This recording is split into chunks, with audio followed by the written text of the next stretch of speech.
Welcome to the commentary of the first round of the Women's Grand Prix in Munich. We are your commentators for this tournament. On my right side, Women International Master Veronika Exler. Hello, and on my left side, Grandmaster Stefan Kindermann. Yeah, so we are looking very much forward to this tournament. This is the highest caliber tournament in Munich since 30 years. Last one was in 92, Grandmaster tournament, amongst others Anand playing and some very strong Grandmasters. But now it's a very long time since such a tournament has been here. And so we are very happy to have it in the center of Munich, in the beautiful hotel Vier Jahreszeiten Kempinski. And we are looking forward to exciting battles, and we will do our best to explain what at least we think, what the players are thinking, and what are the ideas and what we can learn from it. Yeah, soon the games will start, so we are just waiting for some special guest who will make the first move on 3 boards. You will see it in the video. Yeah, it's been seen at the board of the German players between Elisabeth Paehtz with the white pieces against Dinara Wagner with the black pieces. This is the German duel, the German battle, as there's a basic rule that players from the same nations, they have to play in the first, or in some cases, or then the second round if there are more of them, to avoid any kind of suspicion with last round results. And here we can see the tension is mounting. And there will be, in this case, at this board of the German players, Elisabeth Paehtz is German number 1. This is a CSU politician, Mr. Manuel Pretzel, who will do the symbolic first move for Elisabeth. And it looks like e4, right? Yes. Classical opening. Well, sometimes, for example, Magnus Carlsen, he lets them make another move and then takes it back and makes a move of his own choice, not to give an information earlier, but we will see whether Elisabeth will stay with the move of Mr. Pretzel. What do you think? She will remain with e4 or well, change? I must say I don't remember exactly what's the repertoire of Elisabeth recently. Yeah, the players always try to surprise the opponents, so maybe we see some new openings, so you never know. Yeah, anyway, we will see in usually the first half hour or 15 minutes to half hour, the moves are done relatively quickly, as long as the players are inside their preparation. And then usually comes a period, the transposition from opening to middle game, is especially challenging. Here we see the Muzychuk sisters. A sister duel, yeah. Sister duel. Very unusual. I think these are the only sisters worldwide who are that strong, who are absolute in the top players of the world. And it must be said, although both of them usually are very fighting players, but all the games between both of them that I have seen have miraculously ended in draws. Yes. So we are expecting a draw also in this game. But let's maybe first follow the game of Elisabeth against Dinara, the German battle, a Sicilian opening. And of course, Elisabeth is the favorite by Elo, while Dinara is the wild card. She's here just because it was made possible by the organizer, gave her this free place in this tournament. But it must be said that in the first leg of the Women Grand Prix, she played very well and was even ahead of Elisabeth. So this is quite exciting. Yeah, and her rating increased. But maybe let's take a look of the opening. It's quite interesting because here in this, if we take a look here, of course the usual move here is the pawn move to d4. But with a classical Sicilian opening. But Elisabeth chose to deviate rather early with the move e5. And this is quite interesting. is an unusual line. As far as I remember, it's not really a try to get an opening advantage for white, but tries to reach some uncharted territory and just to force her opponent to make her own decisions relatively early. So what would you do if you play in such a tournament? Would you like to surprise your opponent, or would you rather stay with your typical openings? Well, this is always an interesting principal question. And in former times, at least, there were two schools of thought. One was that you have a very narrow repertoire, but you know it extremely well, and you're a top expert and know every trick. And the argument being that even if you fall into some inferior position, but still you know all the tricks and all the typical motifs and so, and you and later on you will be better prepared than your opponent. And the other one is just to switch your openings and make the preparation very difficult for your opponent. But nowadays, I think nearly all players are very flexible and have to switch, because the preparation, if you really know exactly what your opponent will do, you're like a sitting duck for the other one. And with some very deep computer analysis, with artificial intelligence or whatever, he might really kill you. Yeah, so I also think that we will see many new surprising lines. But who knows? Maybe we check the other games? Yes, let's just take a quick look through the games. Well, maybe first to decide. Okay, here we have a full knight off main line. Just see how it happened. This is the classical starting position of the famous knight off variation, which is still supposed to be one of the absolute high quality openings, but it's also a very challenging one. You're really you have to work for many months just to know the basic theory of this line. I would be terribly daunted to play it, because there are so many ideas for white, and the move chosen by Zhansaya, Abdumalik. Zhansaya, yeah. Zhansaya, Abdumalik. This is the very sharpest move. And e6, f4, and here is already a big choice, because here's black might play the famous poison pawn variation that was loved very much by Bobby Fischer. But instead, she plays a relatively modern line. I must admit I'm not expert in the latest finesses of the knight off variation, but it must be said for sure it's very sharp. And in this type of position, even the slightest mistake in the opening or even a bit later in the middle game can lead to immediate disaster. It's very important, of course, who is better prepared. And usually it's a bad sign for the side that starts to think first, because the side that starts to think first usually is out of preparation, unless it's a psychological trick. Yeah, maybe, yeah. And did you ever play knight off? In my very young years I played it, but this was in times when the theory was not such extreme. I preferred, in my professional times, I played either Sveshnikov variation relatively early already, or Sheveninger variation. Okay, but let's maybe take a look through the other games. Here nothing happened so far. Here I have where it's working to pronounce them correctly. On the white side, former world champion Tan Zhongyi, is correct? Zhongyi. Tan Zhongyi, sorry. And on the other side, Zhu Jiner. Jiner. Jiner, not close. It's not so easy for us, unfortunately, to pronounce Chinese names, so we are very sorry for that. This is here an English opening, very classical. And here in this moment, the most fashionable move is g3, when usually black answers with d5, or sometimes with bishop b4. These are the main lines.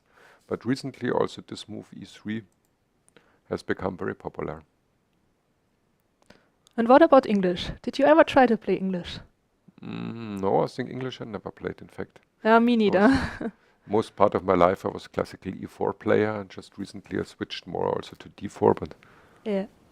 Okay, but here's nothing to be said so far. Here's on the white side is former world champion Alexandra Kosteniuk against Alina Kashlinskaya. And here black choose the very solid Russian defense, or Petrov defense as it's called in English-speaking countries. This is one of the most solid lines and one of the biggest problems for first e4 players here to get some advantage. This can be very tough. And for some time it was nearly extinct. Nobody played it. But then it was Fabiano Caruana for some time used it out of a sudden as his main weapon. It had stunning results and even winning lots of games, which is surprising because basically the Petrov, the Russian game, is a very solid defense. And of course, if white wants, he can relatively easily get a draw. But if he gets over ambitious, this can backfire very much. This here's the classical main line.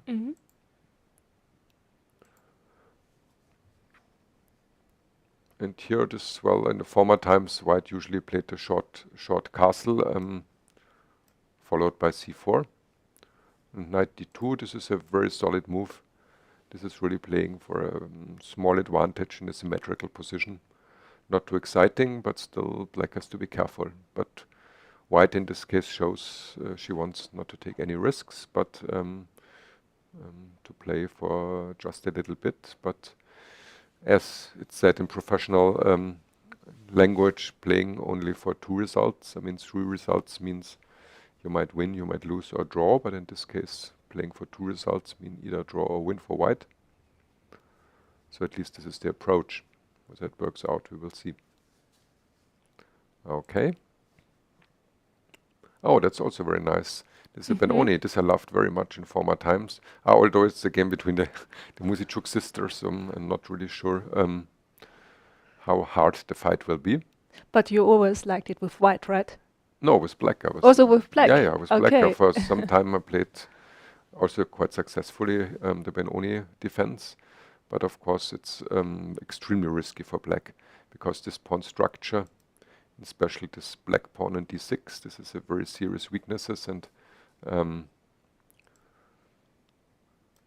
typically attacks later and also the central break with e4, e5. These are some very serious positional ideas for white. And on the one hand, if black is not careful, he can be totally crushed. But on the other hand, there are very few openings that give so much dynamic resources for black. And on the other hand, if white is not careful, then black can get beautiful piece play and get a very strong initiative at the queen side, for example, or sometimes also in the center. So this very exciting opening. But to be concrete, that only very few players dare to play the full benoni because here white has some very dangerous systems. But here in this case, only when white plays third g3, only now black switches to the benoni. And this has avoided some of the more crucial lines. And against g3 nowadays, the benoni is considered to be quite playable, while the early full benoni is considered to be extremely risky and maybe too risky. Maybe you can show us one line so that we can see what is so risky about it. For example, I mean, there are many dangerous lines. For example, e4, g6, for example, as far as I remember, f4 is a very dangerous line with central bishop b5 check. And if black, for example, I think now black has to play knight f to d7. If you play something like this, then already e5 is extremely dangerous for black. And I think black has to go knight f to d7, if I remember right. It's quite a time ago. I also think so.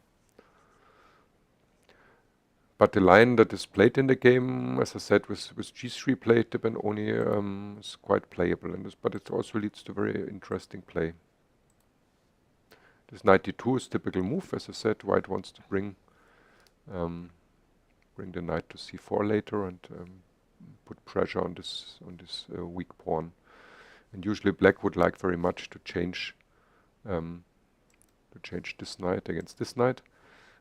This would be a very good change for black because the knight on c3 is relatively speaking passively posted, and it's not so dangerous for this pawn because black anyway will play a6 in some moment.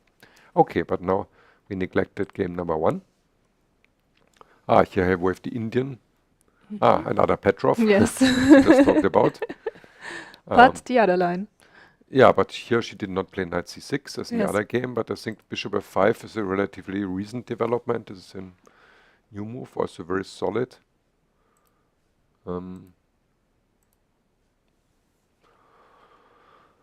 I must say I don't know the concrete theory in these lines, but I guess in this moment that white can decide some moves like knight knight to c3 or knight to d2. But anyway, maybe also c4. But anyway, it is clear that white, if white wants any kind of advantage here, somehow to challenge this knight on e4, and in some way change it to activate their own pieces, because otherwise this knight would totally block the his pieces. Yeah, I would go for c4, but I have to say that I don't really know the theory. But it's the theory in this case, I don't know, after c4 it might be that knight b4 is quite good for black. By the way, we are working without analyze engine, just maybe we might switch it on in some very crucial moments later on, but in this case, of course, we will tell. So you can enjoy all the mistakes we are doing as commentators. Because here probably white would have to play bishop f1, I guess.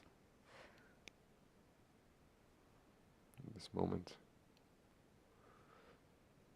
And probably that's not absolutely what white wants to do, but maybe it's... Well, maybe it's not that bad, but... Yeah. I mean, the knight on b4 has to go back later somewhere. Well, black has of course the idea to take in c4, and Yeah. knight to d5, but then on the other hand, d1 on e4 might be a bit shaky. But I think it's too early here to go into concrete variations, because I'm sure this is still theory. And Yes. okay, so let's go on with our flight over the games. She played knight b2 d2. This is the most solid. Now the typical sequence would be that, that's an interesting question. After knight takes d2, and now white has to play queen takes d2. Because after bishop takes f5, probably knight takes f3 check, queen takes f3, and knight takes d4 is possible. So this means after, if black changes, then white has to take with the queen. And if black takes, well, also other moves might be possible, like bishop g6. But this is what I talked before. This is the typical symmetrical position with very small advantage for white because of better development. But of course, with pretty high probability of a draw because of the symmetrical position. Okay. Here we're still in this benoni. Black played a6. Yeah, Obviously, typical. black wants to play b5. Now we need a4. It's like a standard move. And now, normally, automatically, white should play a4 because, at least in this moment, this advance on the queen side should not be allowed. Yeah, at least this position I had many times in my games, so this okay. is You're a familiar. specialist. Yeah, familiar For me, for it's me. quite a time ago. I mean, I also changed my line, so not with g3 anymore. I'm playing with bishop f4, but yeah, still. Yeah, normally it should be an exciting game in the benoni. As I said, I just don't know because the the sisters are in fighting mood. Yeah, I guess that they will make a draw again, like always. But maybe they surprise us. Okay. But there is also the 30 moves rule, so they have to play 30 they have moves. to play 30 moves, so we will see. By the way, the time control is 90 minutes for the first 40 moves, and each move 30 seconds increment. And then after 40 moves, I think 30 minutes again with 30 seconds increment. Yeah, so the classical time control. The nowadays classical. Yeah, nowadays, yeah. The very classical time control was 2.5 hours and no increment for 40 moves. And then the game was adjourned. Yes. I remember long analyze sessions in the night and terrible mornings getting up in a extremely nervous about your what will happen with your position. And So you're not missing these times? no, absolutely not. This I didn't like at all. I remember one of my opponents, I think one Czech or Slovak grandmaster, in times when I really hated getting up early, because also you have to play a game in the afternoon, and he adjourned the game in a totally lost position. It was a rook ending with some pawns up for me, but it was totally hopeless. And the next morning, I came very angrily and in bad mood to the game. I made the first move. I mean, the move that I had adjourned, and he immediately resigned. And I said very furiously to him, "Why did you do this?" And he just answered, "Well, I just had to make sure you don't die overnight." Okay, you can imagine we did not stay best friends after this.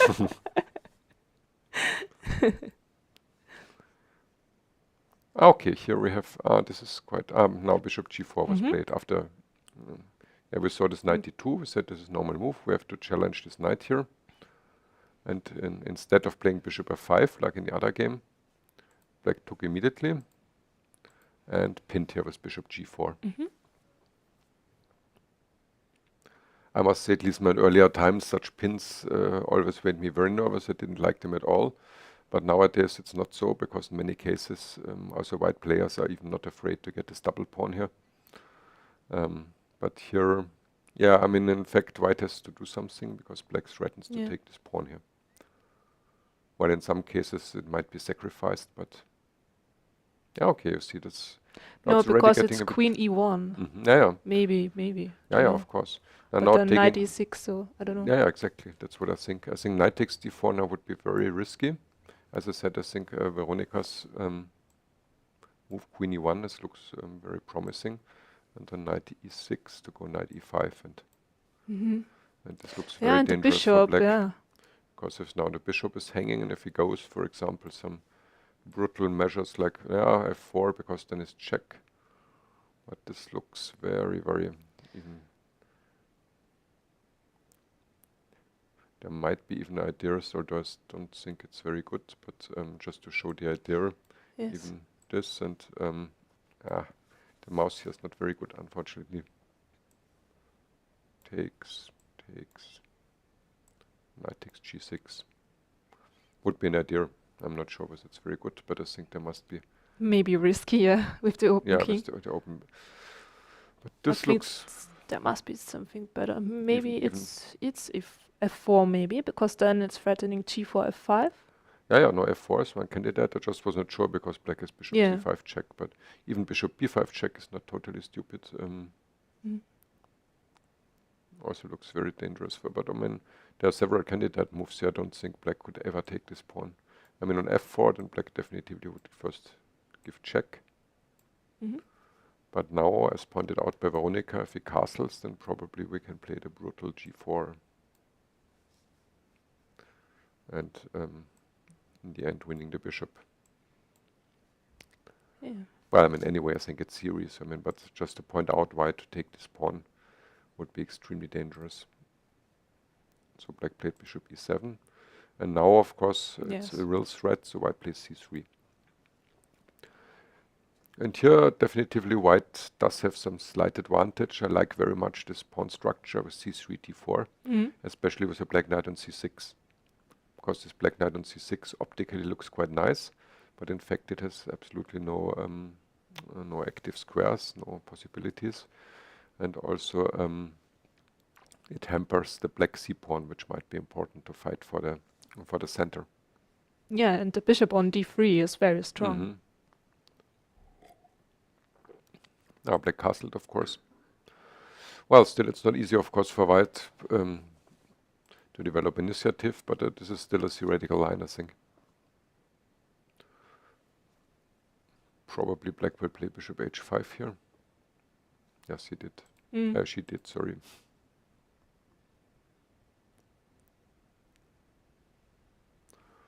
Well, anyway, for black it's normally a good idea to change the bishops on g6. Yeah.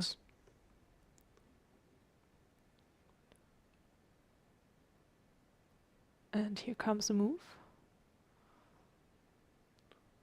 At least we saw in the video. But I'm sure this is a theoretical. g3. Ah, okay. So that's how she I wants to think solve this yeah, with king g2, right? yeah, I think I saw this already, this idea already. It looks strange g3, exactly as Veronika says. The idea being king to g2, and then the white queen can comfortably go to c2 without being afraid of this double pawn on f3. It looks a bit artificial, but on the other hand, black is not very active, and so Yeah, but they are still in theory, yeah, playing obviously. very fast. Yeah, I seem to remember this. I saw this line already. Well, as most of these lines, it's very small advantage for white, but Yeah, here's a nice question in the chat. I always wonder how the Muzychuk sisters feel playing against each other. So, yeah, I'm also wondering how it would be to play against a sister or brother. I can only say that I only have one brother and he's not playing chess tournaments. So he knows how to play chess, but he's doing other sports. So I can't really tell you. I only know that if I'm playing against my best friend Katarina Navraklad, and it's also not easy for us, and most of the times our games are also ending in draw. But what about you, Stefan? Do you have any relatives that are playing chess? no, not really. My cousins used to play chess, but not on professional level. And the Muzychuk sisters, as far as I know, nearly always solved the problem by making a draw in their games. But I always wondered what will happen if they play in some knockout system, True, yeah. because then it will be the real problem. Yeah, so the best solution for me and my best friend is also always to make a draw. Yeah. Not easy. So, yeah, black Okay, played now bishop g6, bishop yeah. g6. Now probably white will change. Okay. So maybe we look at another game. Oh, let's. This is an old line. I remember I also played with black pieces. And this has some kind of hyper-modern touch. Well, bishop b4, this is one of the main systems here against the setup with e3. Castle, knight d5. Well, this is quite a nice square for the knight, because now changing is not attractive for black, the knights, because the pawn would take back and the black knight immediately has to move. And after rook e8, I think this is a move that was created, I think, by English grandmaster, I don't know, Anthony Miles or Raymond Keane, many decades ago. But then it looked looked very funny, this move. But the idea is to force black to make some decision. Taking on f6, right? Yeah, exactly. But the point is that black can do it. As far as I remember, the best move for black is to play d6 anyway. Okay. And now even both moves are possible. You can take with the queen, but even with the pawn, because black has the better development. I think I had this a very long time ago in the German Bundesliga. While on the other hand, taking here would not be attractive. Because after knight e7, probably white can simply take the pawn. It's the queen on e5.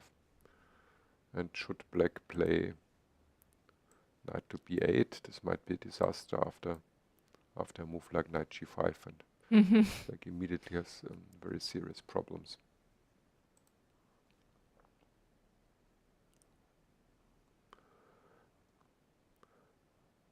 Yeah, it's interesting.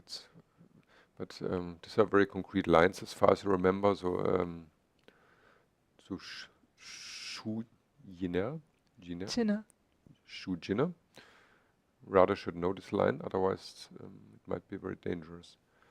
As I said, I think d6 is the move as far as I remember. And then black has the choice to play this very sharp position. I think white goes queen h5, if I remember correctly, or to play more solid in this ending with queen takes f6. I would like to go for the ending, but I love endgames, so I'm always happy if I can exchange queens. So wait a moment, just to go back here to the game. Was it? Yeah. Oh yeah, she didn't decide yet. Okay. Here also some moves were played Mhm. between Elisabeth and Dinara. Queen c7, this I seem to remember as a normal move. Okay, yeah, so Elisabeth definitely surprised Dinara. We can see on the clocks. Oh yeah. Yeah, Dinara spent already lots of time. Yeah. And this is of course the big advantage of an opening, of a successful opening surprise. Not only that your opponent is not so well prepared, but usually it takes quite an energy and effort to cope with the new situation. And already to be surprised in the 5th and 6th move, this is this puts a lot of stress on the player.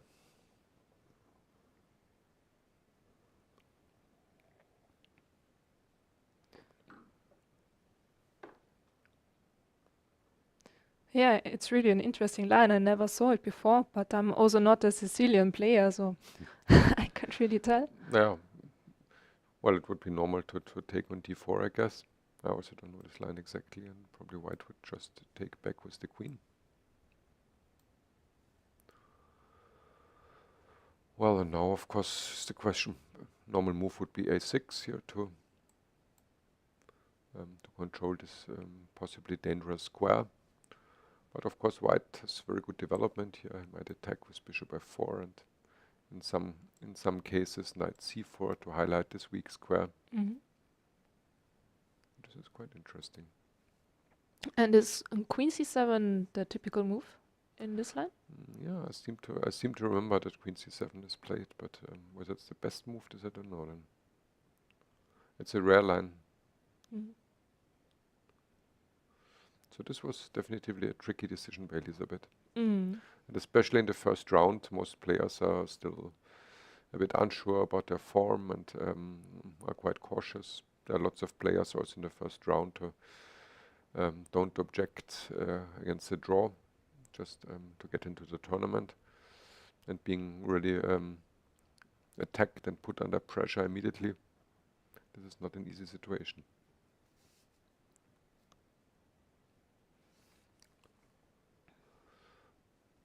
Well, of course, in a moment there's still time. Black must not immediately take on d4, but anyway, the next move from white might be the bishop move to f4.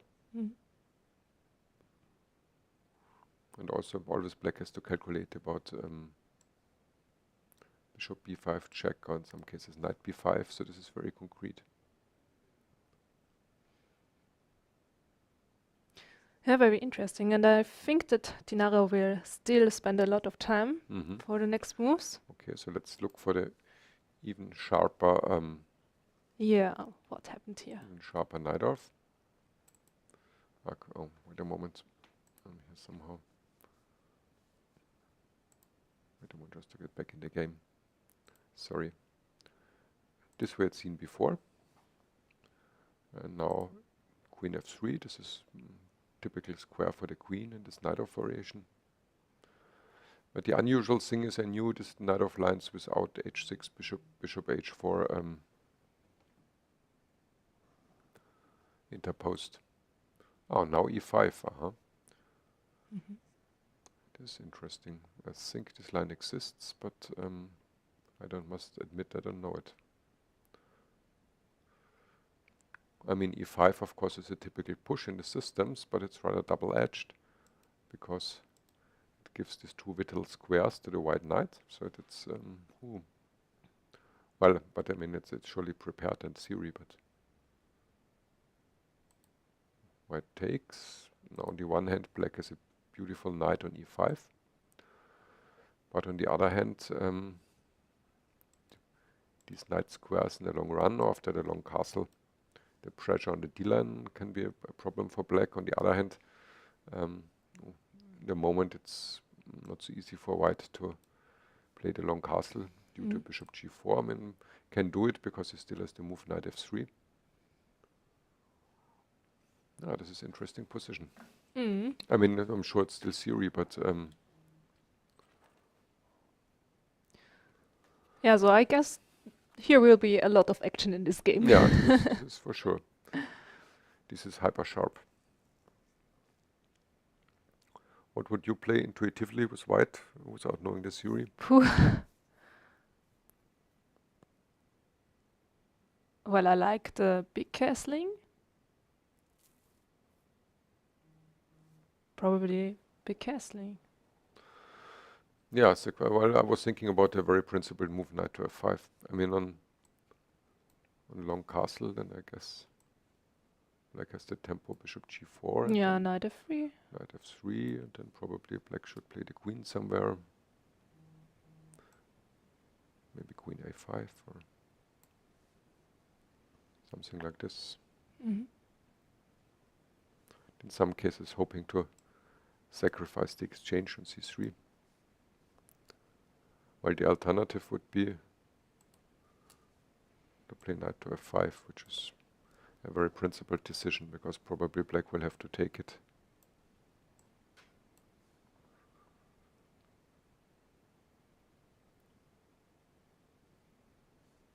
Oh, but of course it's quite double-edged. Again, this is always here, this some motive in the right moment, especially if white does the long castle to sacrifice in c3.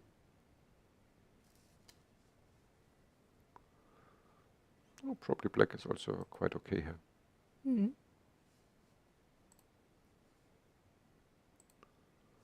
So this is a big decision. I mean, in case white doesn't know the theory, this is really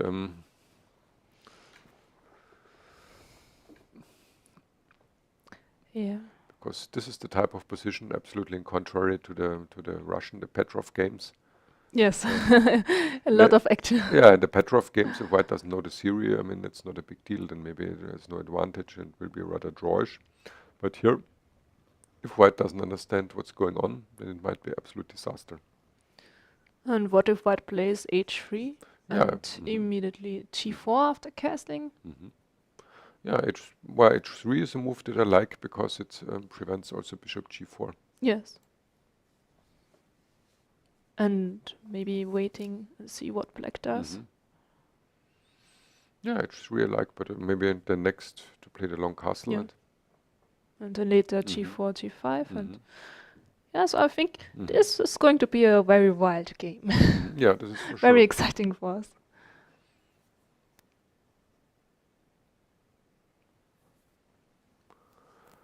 Okay. Should we go back to the... Yes. Maybe to the game between the Indian girls. Yeah. Nothing. Ah yeah, here this happened, what I said, okay, d6, yes, knight f6. And as I said, here's the big choice for black to take with the pawn and with the queen, and as far as I remember, both recaptures are possible. So the pawn is more risky and sharper, and queen takes f6 is more solid.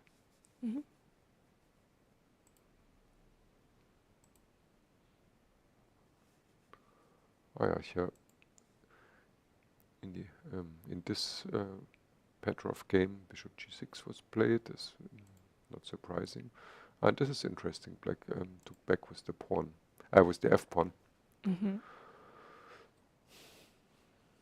Yeah, why not? Yeah, I mean it weakens some central squares, and if white puts the knight later in the right moment to e5, and black has to change, then white will already have a passer. But on the positive side, black gets some play on the f-line. And it seems white is still in theory. Alexandra Kosteniuk, former world champion.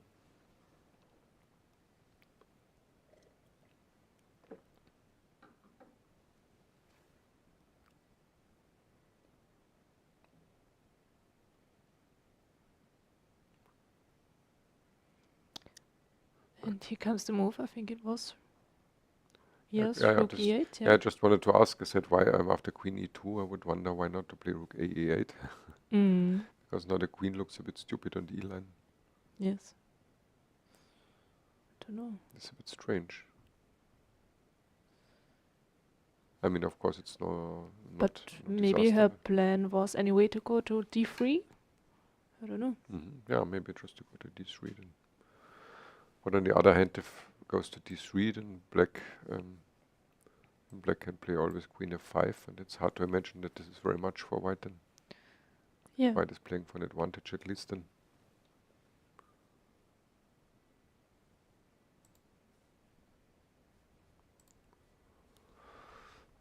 Yeah, queen e2 is a bit strange to me. Or queen b5, no what? Queen b5 would be a blunder, for example. Of course, first idea always immediately due to rook to f3 and then Yeah, and then knight. knight e5 check and the queen would be lost. So Or maybe take also on d4. on d4, Yeah, okay, even what better. do you like? Yeah, sorry. No, totally right, what Veronika says, because this even not only wins the queen, but also here pawn. Yeah, but okay, doesn't matter.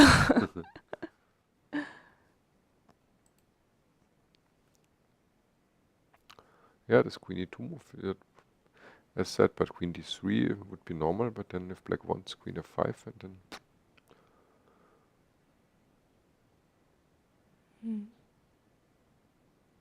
Now I wonder if maybe after queen d3, queen f5 with white takes, if he maybe still does have a mini advantage. Maybe the e5 square. Yeah, exactly. Yeah, like bishop White f4, attacking exactly. c7 and... And then bishop d8 and then Yes. in a moment to jump into e5 then. But still, of course... Yeah, but maybe a little bit better for white. Yeah, small advantage, but I mean you can't hope for more in this type of Petrov lines.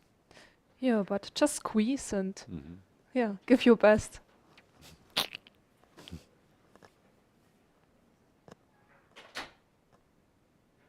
Okay, can we go to the Indian game? Because that was also very interesting for me.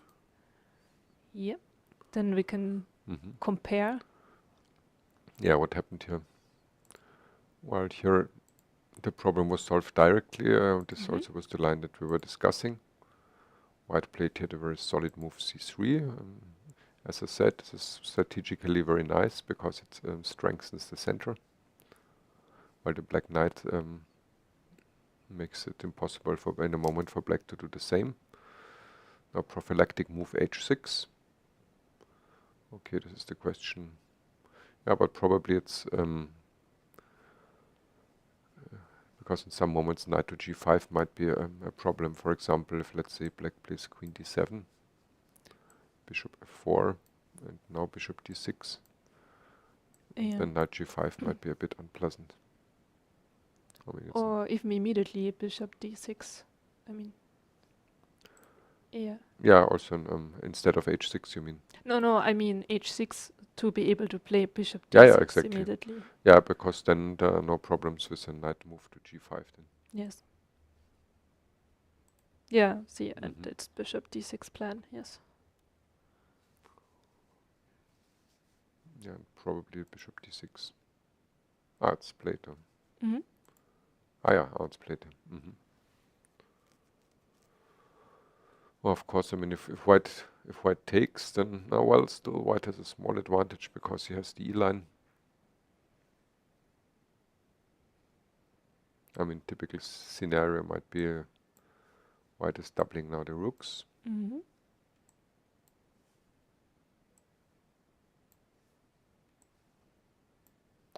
probably rook takes, maybe also queen takes.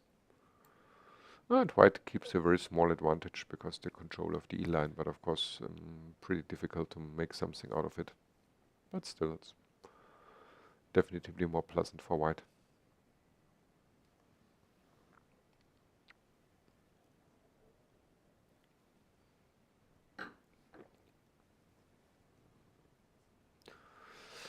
So what can be said in a moment? I mean, now this is usually the period when players start thinking longer. I mean, exactly this, for me, always this transposition from opening to middle game is always one of the most difficult phases, periods of the game.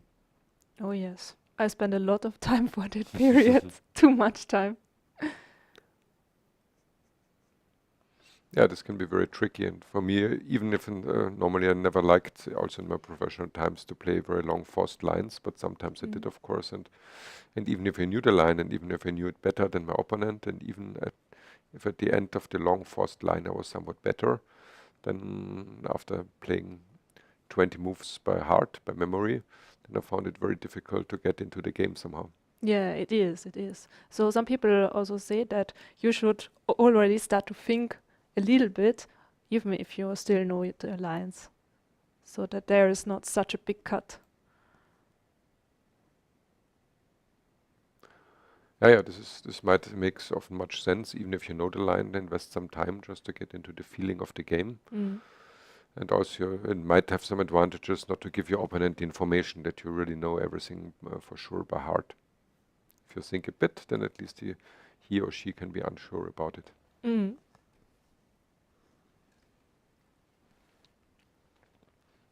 So, who's your favorite in this tournament? This is really hard to say. You mean with whom I sympathize most, or whom I think will win?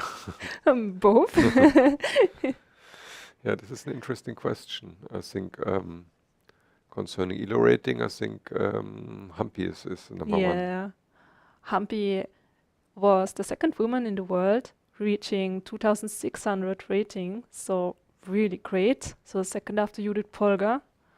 So from the rating view, she is, of course, number one, but you never know. So you believe Humpy will win? It would be her first time, because what's really funny, in every FIDE Grand Prix she was playing, she always made the second place. I don't know why, but every time second place. I mean, it's also a good result. Yeah, so she's Humpy the second, because there was in former times, there was a quite famous in the beginning of the 20th century, there was very strong chess master, his name Richard Teichmann, and for some reasons he used always to take third place in the big tournaments he played, and so was called Richard III. Like a king's title. Exactly. Okay, so who's your favorite? Well, from the German perspective, of course, it would be great if Elisabeth wins, but of course we are absolutely objective, as we are both Austrians. Yes. Veronika, if somebody knows about this a bit, then it can be heard with the accent a bit. Well, my accent became rather German after living for something like nearly 60 years in Germany. Yeah, but still you played many tournaments for the Austrian national team, and that's also where we met. Like a long time ago at the Team European Championship. I think it was in Serbia. Yeah, the point was that in my earlier professional career I was playing in Germany, because in those days in Austria there was absolutely no support for professional players. This was much better in Germany.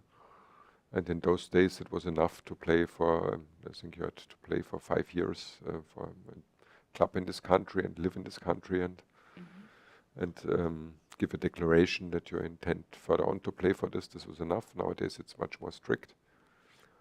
But later, when I wasn't professional anymore, my rating dropped and I wasn't strong enough for the German team. But out of a sudden I got the idea it might be okay for Austria. And so, as I've got an Austrian passport, it was possible to switch to the Austrian team. And of course we wanted to have you. Oh, thank you. And after 6 Olympiads for Germany, then towards the end of my career, I played two Olympiads also and some European team championships for Austria. Yeah, and that's where we met. Exactly. A long time ago. Yeah, and in the meanwhile, Austrian chess improved a lot. Like we have like many strong kids at the moment. New FIDE masters, also receiving more grandmasters. So it's improving, and there's also a lot done for chess now. When I started with chess, it, like Stefan said, there was not a lot support, because there was not a lot of money, unfortunately. But later on, we became official sport in Austria, and then we were able to get more support, and yeah, that's when everything started. Well, and when talking about money, of course, the tournament sponsor should be mentioned, because only he made it possible to make such a big tournament in Munich after, as we said in the beginning, after 30 years without such a tournament of this high caliber. And this is my very good friend Roman Krolich, with his Krolich Immobilien Group. He's a very successful real estate entrepreneur, active in Germany, but also in Gran Canaria and Spain, with houses, hotels, and has a big heart for chess and also supporting people who need it with our chess foundation. He also founded our Munich Chess Foundation, and we are working for children, school children in elementary schools in socially deprived areas. Our trainers are going there and once a week give chess lessons, and even more than chess, we try to give them skills for life. To concentrate better, of course, but also to give very concrete thinking tools, how they can tackle problems and solve problems. This is our model that we call Königsplan für Kinder, King's Plan for Children. Yeah, but as for Roman, I mean, he really made a decision to make the full support for this tournament and gave the total sponsorship for it. And this is really something that all chess fans can be very grateful about. Yeah, we are very thankful because of him, this huge tournament takes place here in Munich, and that's why we are here now. Exactly. So Otherwise, we could not talk to you without Roman. yeah, So great. thanks to Roman. Well, also to FIDE, of course, to organize it, course. of course, and to the, by the way, to the Hotel 4 Jahreszeiten Kempinski. This is one of the very best hotels in Munich. So if you're planning a trip to Munich and still think which location to choose, and of course, if there's some pocket money available, then we can absolutely recommend a stay in this beautiful, high-class luxury hotel in the heart of Munich. Yeah, they have the best breakfast I ever saw.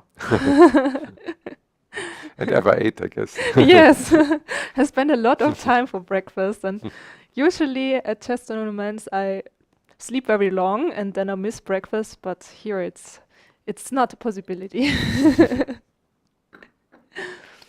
But what is also very interesting for me, most of the chess players here I saw also very lately at the breakfast, so I think that they try to sleep also very long and then take the breakfast also like some kind of brunch, I think.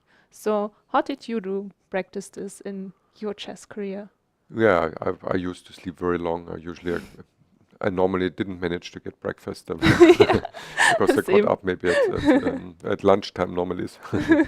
With a hotel like this, I would regret it. But of course, well, nowadays it's a bit different. But in the old times when the preparation wasn't so deep, of course, it made quite a lot of sense, because if you get up at 12 o'clock, then when the game starts at 3 p.m., then of course you are much fresher than if you got up at 7 o'clock in the morning.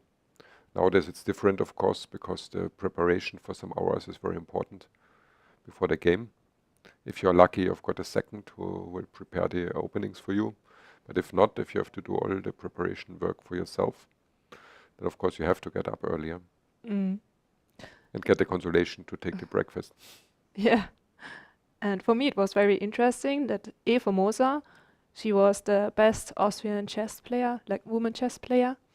And she really was very interesting at tournaments, because when the round started at 3, then you were only able to see her like around 1, because then she was sleeping like all the night long. And yeah, like her lifestyle was only chess tournament times, and always depending on the starting time. So it's really extreme. Yeah, but for me it was about the same. Yeah, so I think you have to. Yeah, but I remember it was then really difficult when I had to get up before 12 o'clock for some reasons, to go to some kind of office or whatever, and then I really had problems to motivate myself to get up before 12 o'clock. Then. Yeah, and even nowadays you like to sleep longer, right? Absolutely. This is one of my advantages when running the Munich Chess Academy and Chess Foundation, that in most cases I can choose myself when to go there and when to show up. But of course the work has to be done, but the time can be chosen. Yeah, so maybe this is some part of chess life. Yeah. Sleeping long. Absolutely. Of course, in the old times, the nightlife was also more funny because, as I said, there was not this deep preparation necessary. And so you could find many of the younger chess professionals in those days, in the 80s till the beginning of the 90s, you could find in bars in the night and hanging around till 12, 1 o'clock or even longer, having lots of drinks to calm down your nerves, of course. But nowadays, most of the top professionals are very sober and get up more early because this preparation plus game is very tough. And if you're not in physical top shape, then it will be, in the long run, at least impossible to cope with it. Yeah, so chess changed a lot. So would you even be a chess professional nowadays? Well, why not? I mean, if I get if from early childhood time you get used to this way to work with engines and this modern way of preparing, I mean, then it's normal for you. If you're just in a later stage of your life, you come into it, then of course it's a bit strange because if you're used to do it in a more, let's say, natural way. Chess informator. Yeah, exactly. I couldn't live without the chess informants in former time. Yeah, and also it was good bodybuilding because in former times I was carrying with me huge trunks with 20 chess books and huge files of my analysis. This was really some 20, 30 kilo trunks. This isn't necessary anymore, of course. Okay, but let's maybe take a short look if some interesting things happened in the game. I mean, this is not the most exciting game, as we said. White will try to fight for control over the E-line, which gives some small advantage.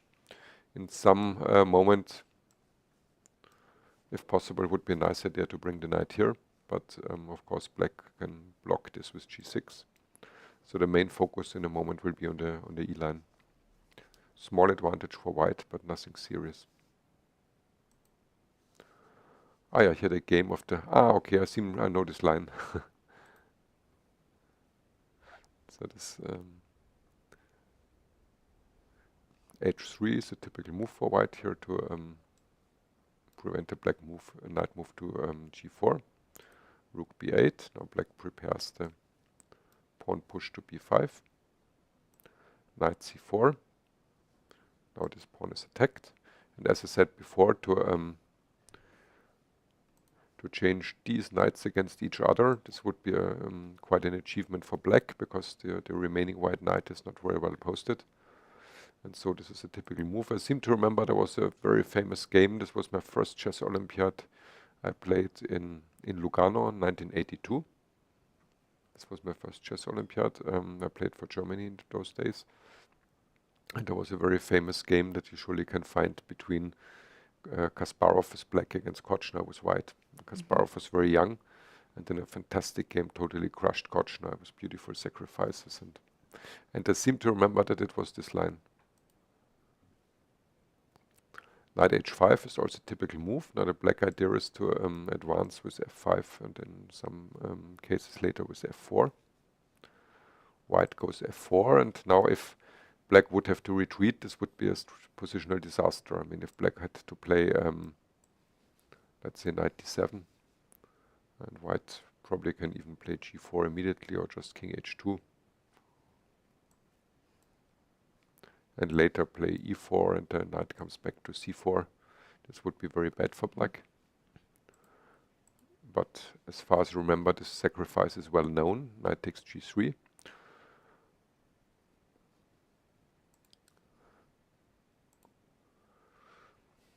Positionally now it looks beautiful for black. It's a great bishop on e5 and the knight on g3 is attacking the rook. But on the other hand, white is material up. And now typically white just returns the exchange, but to take the exchange is not very attractive. White might just retake with the queen. Because if it takes on e5, probably black has knight e3. And if black has to change this bishop, then the black squares would become very weak afterwards. So after bishop f4, Black continues with bishop d4 check. Oh, no, it's an interesting sequence. Now he plays e3. But of course, this is, I'm 100% sure that this is absolute preparation, everything. And it won't be difficult to guess how it will end. In my opinion, okay. So this will be a drawing line? For sure. It looks like. Well, in the moment, I would not, if I would not have this pre-information about the sisters, I would not think about, but here e3. Okay, now again, I think bishop takes e3 would be quite weak.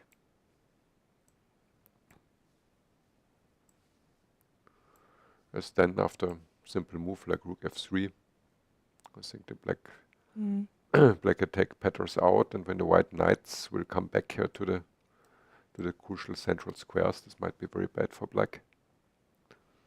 So black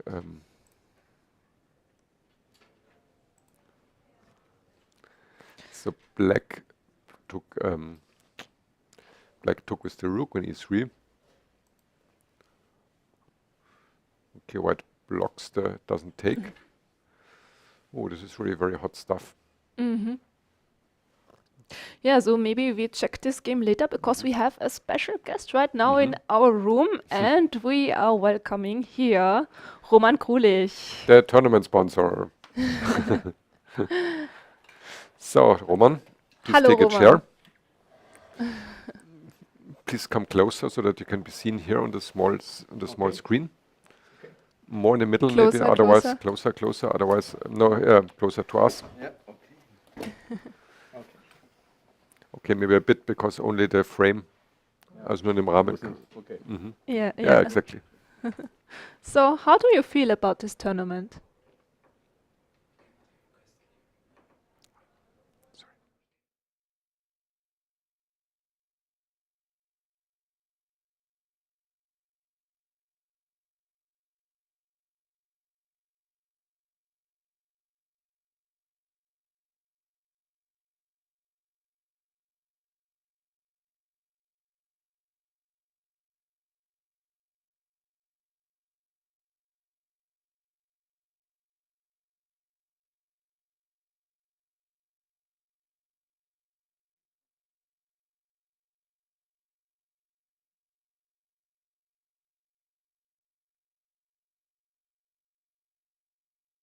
For this small misunderstanding, because Roman didn't get a microphone yet, but he will return soon, and then we can introduce our tournament sponsor to you. But let's go back to this fascinating complications here. Black just took with the rook here, and well, this is quite crazy. Yes, it is. And now it's interesting that white Didn't take, but played the move rook f2, who, of course, without deep analysis, this is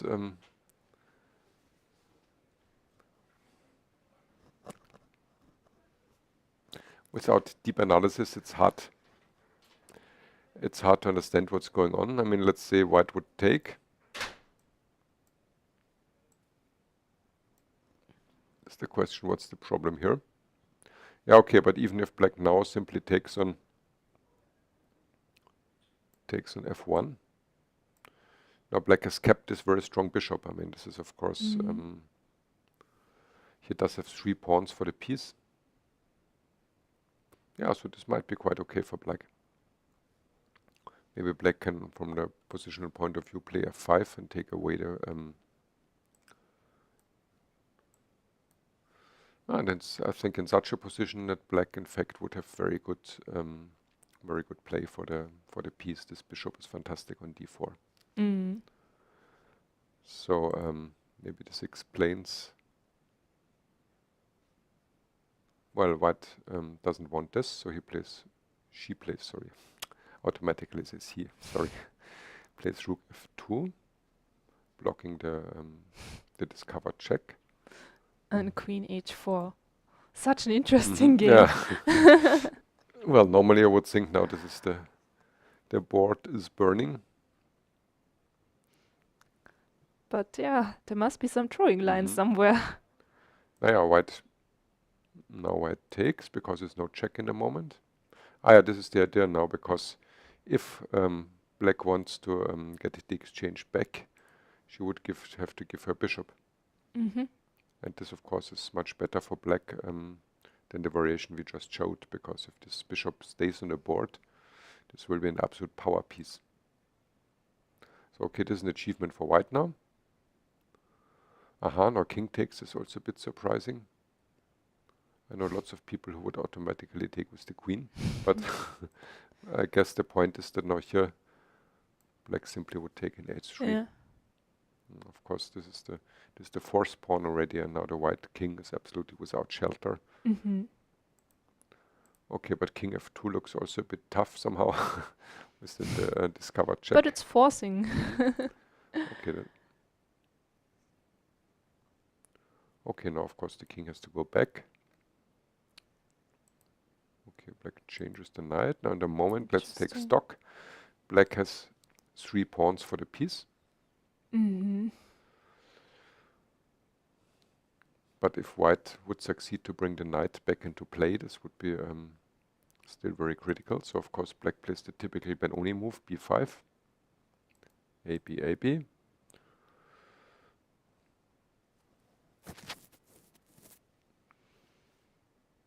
Ah, now I see the drawing line. Oh yeah, here it comes.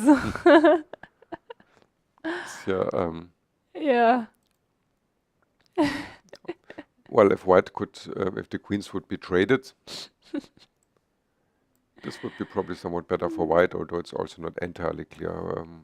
White threatens to invade with the rook. I mean, black could play king f8. Yeah. And Okay, it's already But drawn. the game drew. I was wrong, so this is not a big surprise. I mean, this ending might be quite interesting. Although, maybe white could play something with b4.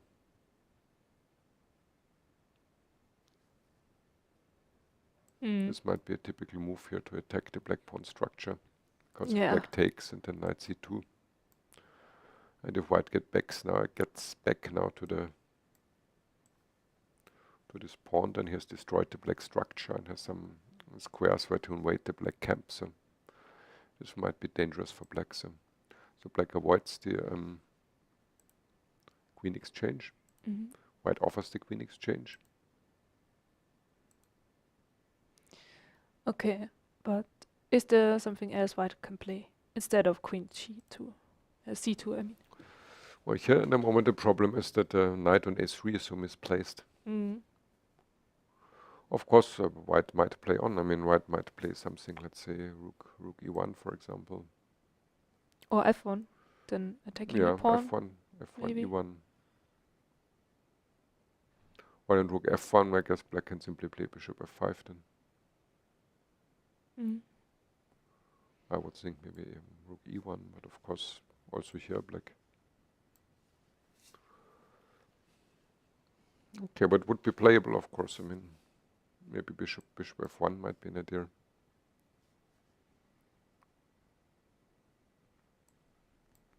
Was a very sharp game. But still, this white knight on a3 would also make me kind of nervous. So just to come back to the game, the repetition, that was not so surprising. So, but it's exactly 30 moves. I mean, precisely. Okay, but understandable that the sisters didn't want to harm each other. yes. Because I think they also train together and work together, so it's quite understandable. But it's nice that they gave us such a beautiful game. Yeah, and not absolutely. something completely drawn. Yeah, it was not something boring that all the pieces are exchanged and so. Yeah. At least it was really giving food for thought. Although I'm pretty sure that this game was played already sometimes, but Yeah, maybe, yeah. okay, so let's take an overview of the other games. Okay, this was the Petrov. Here some moves happened. Up queen d3 happened. That's interesting, and black did not play queen f5. Because as we had this line, and maybe some very small advantage for white after queen change. And maybe black wants somehow to attack later. I don't know. Yeah, before we had this line with That probably white has some very small advantage here Yeah. because of the weak square on e5 then. And here after bishop d6, that was played by Alina Kashlinskaya. Rook a1, of course white has to take control here, and now knight to e7.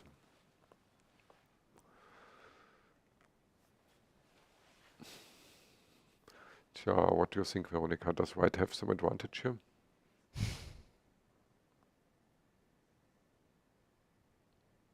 Not really. I think I would go for rook e2 and rook fe1. But Yeah. I would prefer the endgame after queen f5 and taking on f5. That's something I would like to play with white, but yeah, that's definitely more comfortable here. yes. Because here's not, I mean, of course white can now put the knight to e5, but of course black most probably will take it. And on this type of position it might be that the knight is in the long run better than the bishop in this blocked pawn positions. I mean, taking with the pawn, white has got a passer, but it's not really impressive. Black might regroup, and if white plays f4, maybe play knight d8 to e6. Pawn to c6, and black is very solid, and it's not hard to see how to make anything out of this. What about g4 and f5 afterwards? Maybe. Of course, it's a bit risky, but I wouldn't like it with black, but yeah, maybe this is no white. White must be a bit careful because knight c5 to e4 in some moment might be unpleasant. But yeah, I mean, I don't think this is in fact this knight e5, and if black take with the pawn, this is the most principled. Because if white takes with the rook, I mean, this is, I guess, probably rather boring. Black might just return with the knight to c6. At this position, yeah, maybe it's not so bad for white. In some moment also c4 might be playable.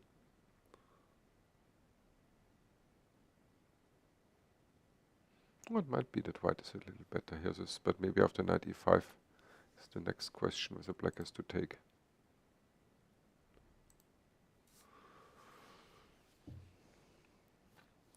Black still might play queen f5, so it's although then maybe even queen b5 in this moment.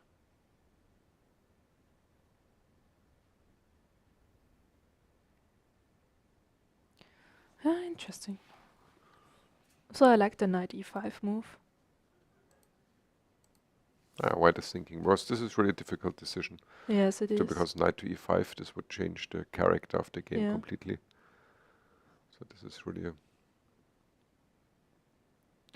Okay, if white does not play knight e5, the other plan would be, as Veronika said, just to double the rooks in the e-line. The question being whether this achieves very much, but... Yeah, I actually prefer knight e5. Yeah, knight e5 is...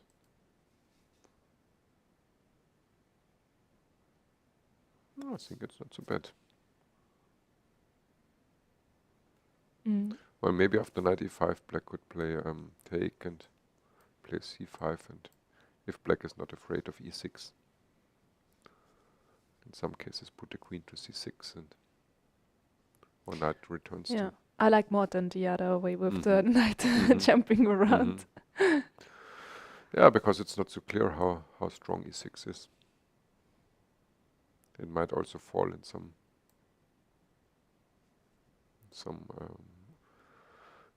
unpleasant moment. So this is not so clear then.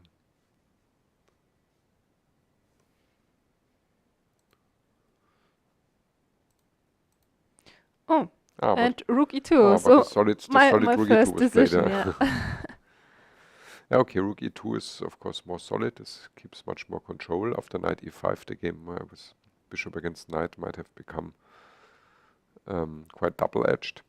Mm.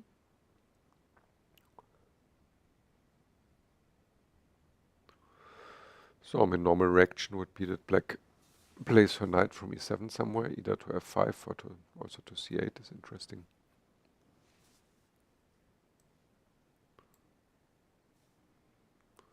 Probably fe1, I guess. Yes. That was my idea.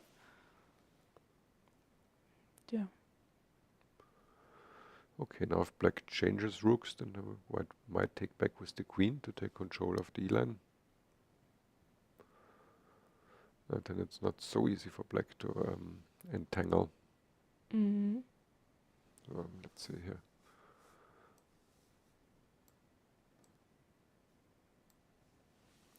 I mean, white does not have any concrete threats.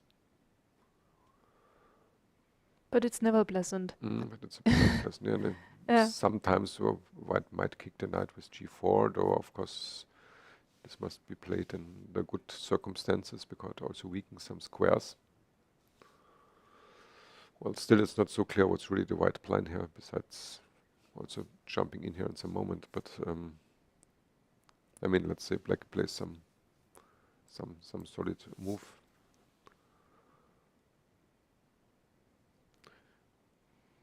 I mean, it looks nice for white, but what to do concretely?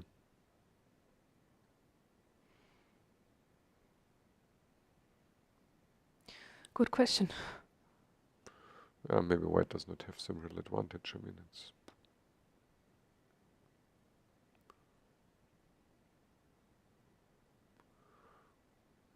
well, maybe white, if white wants to risk something, c4 in a moment, but Mm. Yeah, I don't really like the bishop on d2. yeah, I mean, if white really wants to do something, then of course c4 might be an option.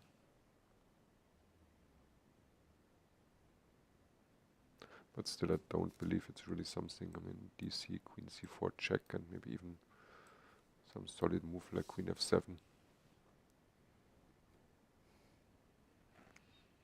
Hard to believe that white has some advantage. I mean, okay. Okay. Yeah, probably 95 maybe was more challenging, but okay, let's see. But I think there are more interesting games. Mm-hmm. Oh, yeah, this is Oh, yeah. this was this English game when when Zhu Jiner decided to take back with the pawn, which is the more aggressive one, and in this case the white queen returned to c2, did not go to h5, and now black continued. Yeah, and now black must be careful, because if white gets the time to play bishop d3, this can be pretty unpleasant. So this is the reason to play e4. Active, but of course positionally very compromising, many weak squares in the black camp. So black must really know what she's doing.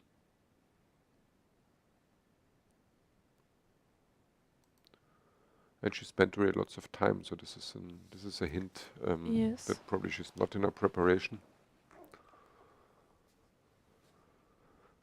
Okay, a3, cd5, queen d5, And d4. d4, interesting move.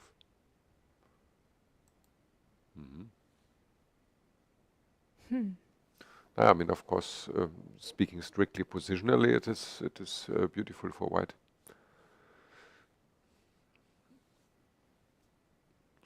I mean, if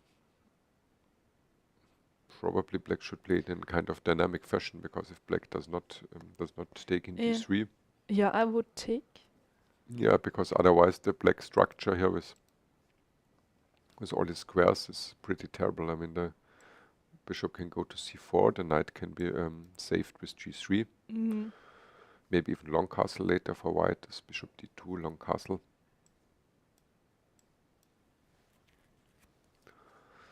So Yeah, I so think that take. okay, let's see the normal move. Bishop takes d3. Now h7 is under attack. But on the other hand, of course, now the white king is still in the center, so this But there are moves like queen h5, for example.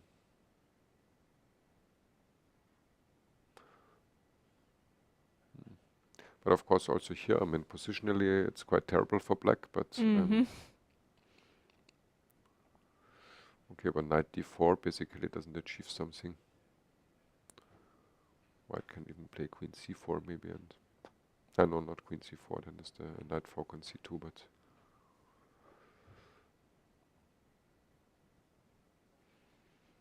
maybe.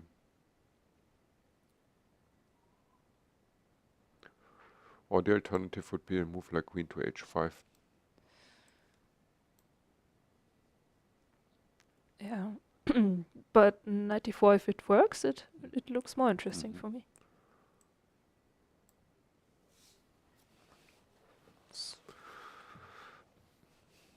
Oh yeah, and then the right moment to jump into b3. Genau, b3, yeah. Yeah, this would be very sharp.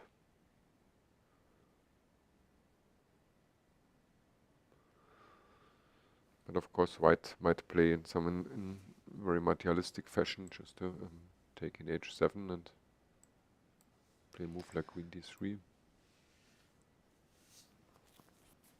Okay, I don't know, it looks suspicious. Yeah, it looks suspicious, absolutely. Okay, but white needs just one move, namely castle. No, probably black must play f5, no?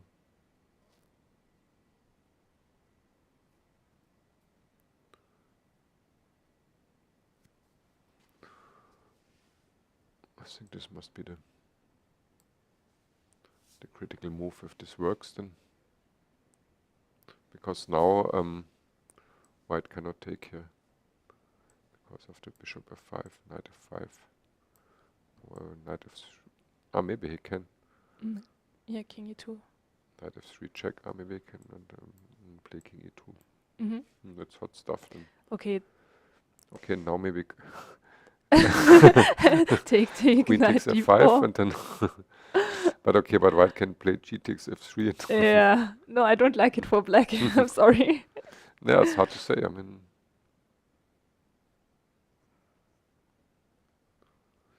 but I mean, if black plays in this position relatively more solid than knight f3. Okay, black can play bishop g4, but or bishop h3, but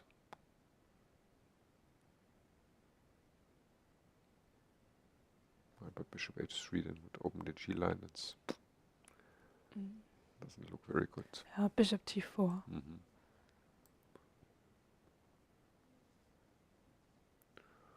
Okay, but white, if white simply plays bishop e2. Black has some initiative, but no, black might even take here, and because if bishop takes f3, now knight to d4. Tricky. But it's not very clear because maybe white just play g takes f and says thank you for the g line, and plays then with something with bishop d2 and long castle. Yeah. But of course, black still does have some initiative. I mean, it's okay, but I think move was played, so it's okay. yeah. There was actually no other choice, right? I mean, I think the structure is too bad if black doesn't. Yeah. But of course, this is what I also thought before. Of course, white can play in a more solid way, take with the queen on d3 if she would be afraid of knight d4.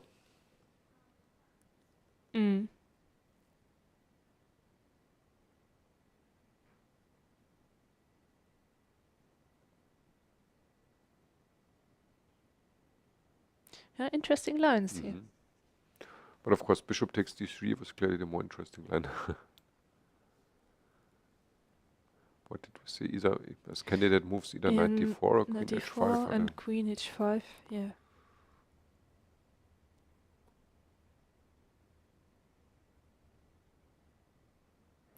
Yeah, I think this line was quite interesting with because if white does not take on h7, then although even maybe simply queen d1 is not a question, because knight takes b3 doesn't work, loses the queen. Just to show bishop b3, bishop h7 is not possible. And also here's the question what a knight move to d4 achieves basically.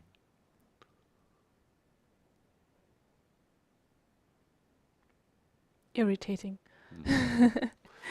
Yeah, I don't know, this doesn't look really convincing for black in my view.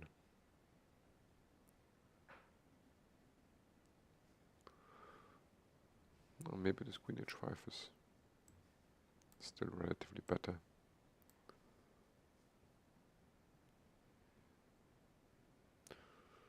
Okay, I said bishop h3 is probably nonsense, but this line maybe.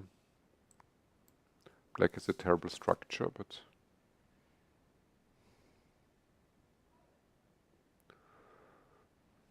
no, now it depends. I mean, if white has time to castle long, then for sure black is a very bad position. Maybe this bishop takes f3, but although it looks a bit strange, but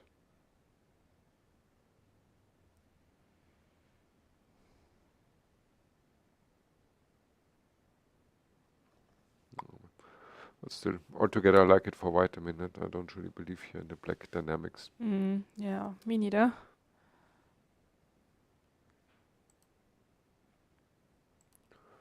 So does black have other ideas besides of knight d4 and queen h5?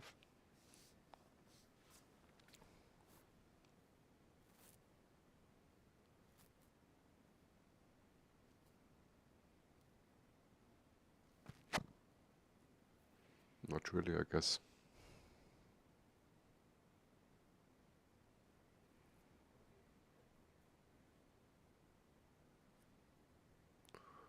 But as far as I see it, probably it can't be too terrible because the evaluation bar is here still about in the middle.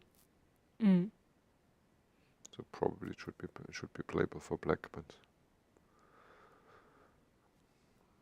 well, it's not so clear what's the concrete best approach. Yeah.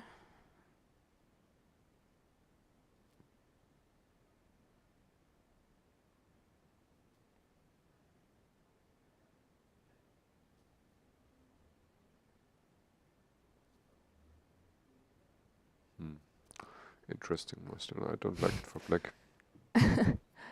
I mean, it's probably a stupid idea, but maybe f5, I don't know.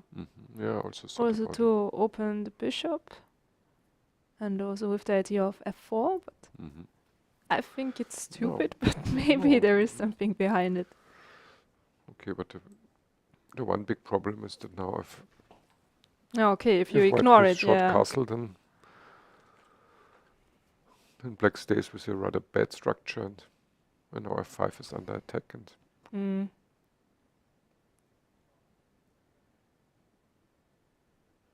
very hard to believe. Yeah, true. Castling is a strong move. But if white would take, then I think there could be some interesting lines, like after f5. Yeah, of course, taking, I'm sure this would be dangerous. Yeah, but maybe we can just check.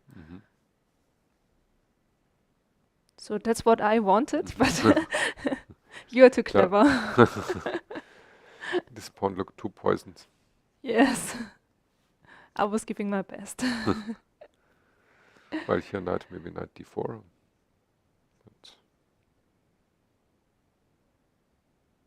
Yeah, that was my idea, like in the right moment to play knight d4. I wasn't sure when.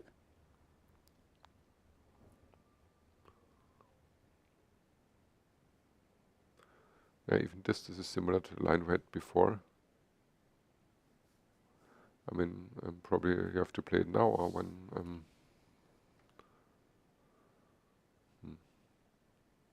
don't know, it's not. I don't see the justification for black. Yeah, I also wasn't sure. So I said it's maybe a stupid idea. Okay, bishop but takes. I think if one of the either knight d4 or queen h5 I think should be played, so it's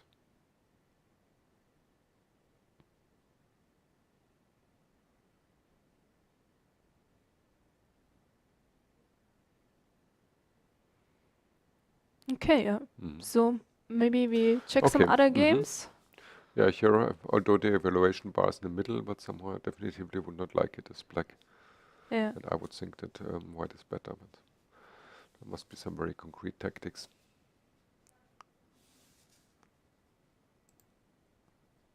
What happened here? Not too much. Oh, Dinara Oh, only 30 minutes left. Phew. spent Oya's bishop f4, as we said.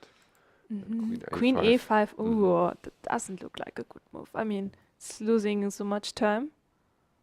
I don't believe in this Mhm. move.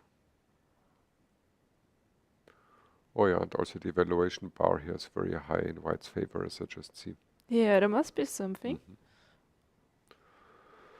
Well, something like bishop b5 and knight c4, and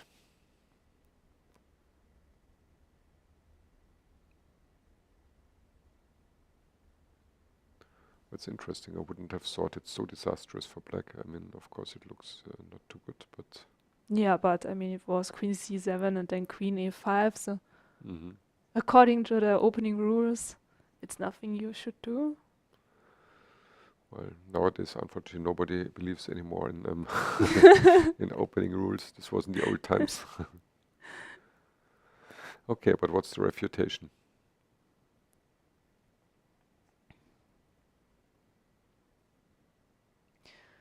Yeah, what about your plan with bishop b5 Yeah, and bishop b5 would be the knight most. c4? Yeah, would be the most natural, definitively. Now the first question for black: which piece to put to d7? It's a knight to d7, or Difficult to say. sorry. Okay, let's say knight to d7. Or if you want, we have knight to c4. Then probably Queen queen is d8. to. And Yes. at least we might now play knight d6, and I mean maybe there's even something better, but also d5 might be very strong here. No?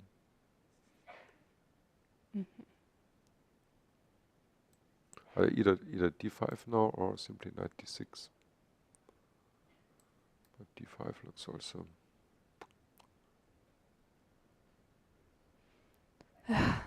Not a nice position for black.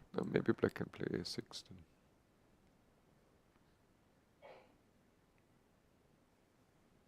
But maybe Can now we white maybe can take play. on e6? Yeah, exactly. And if black takes in b5, maybe simply knight takes b5. This looks really ugly. Oh. No. Yeah, this looks very dangerous for black. And also, but even white simply plays knight d6 check also doesn't look too nice then.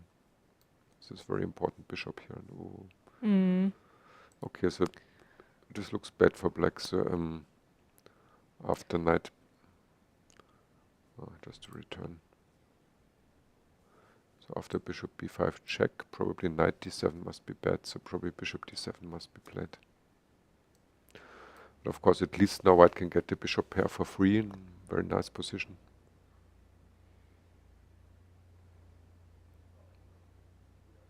But I mean, the other line is a total disaster. So.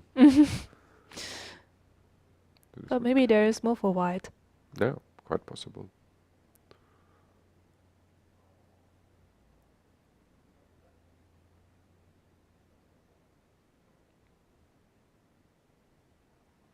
Well, I mean, the minimum move is now knight takes d7, which is for sure quite good for white. The only question is then how to proceed.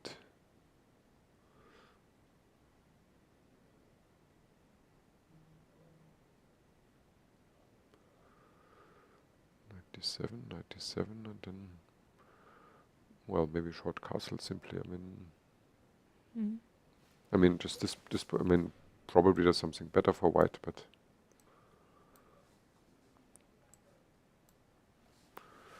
also this looks very uncomfortable for black. Now white is threatening something with d5 and to blast open the position, and well, if black takes in d4.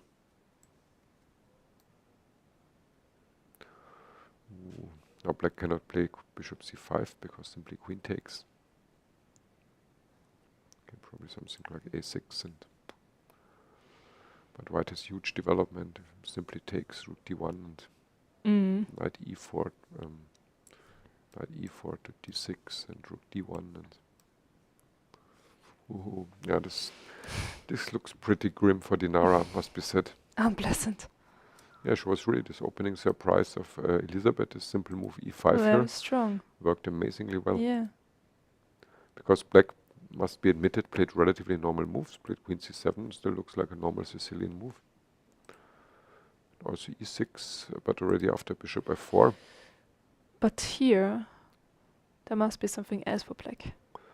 Well, okay, but this threat knight g6, then bishop d6, Yeah, then knight b5. knight b5, yeah. Yeah, then already, I mean, this might hint that queen c7 is a mistake. Yeah, for me, queen c7 was Mhm. really weird. Yeah, Because, I mean, it's obvious that somewhere in the bishop will come to f4. yeah, maybe I seem to remember, maybe black is playing knight d7 immediately in this position. Mm. I think, and then white plays knight c4, something like this. And Yeah. Looks better than Mhm. the game. yeah, but it's right. This is a very important tempo. Yes.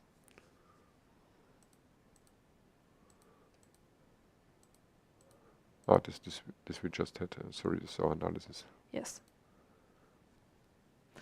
Okay, so Elisabeth is thinking. yeah, Okay, maybe this is a better move than bishop b5 check, but this is maybe. kind of hard to believe there's something better than bishop b5. But Mm.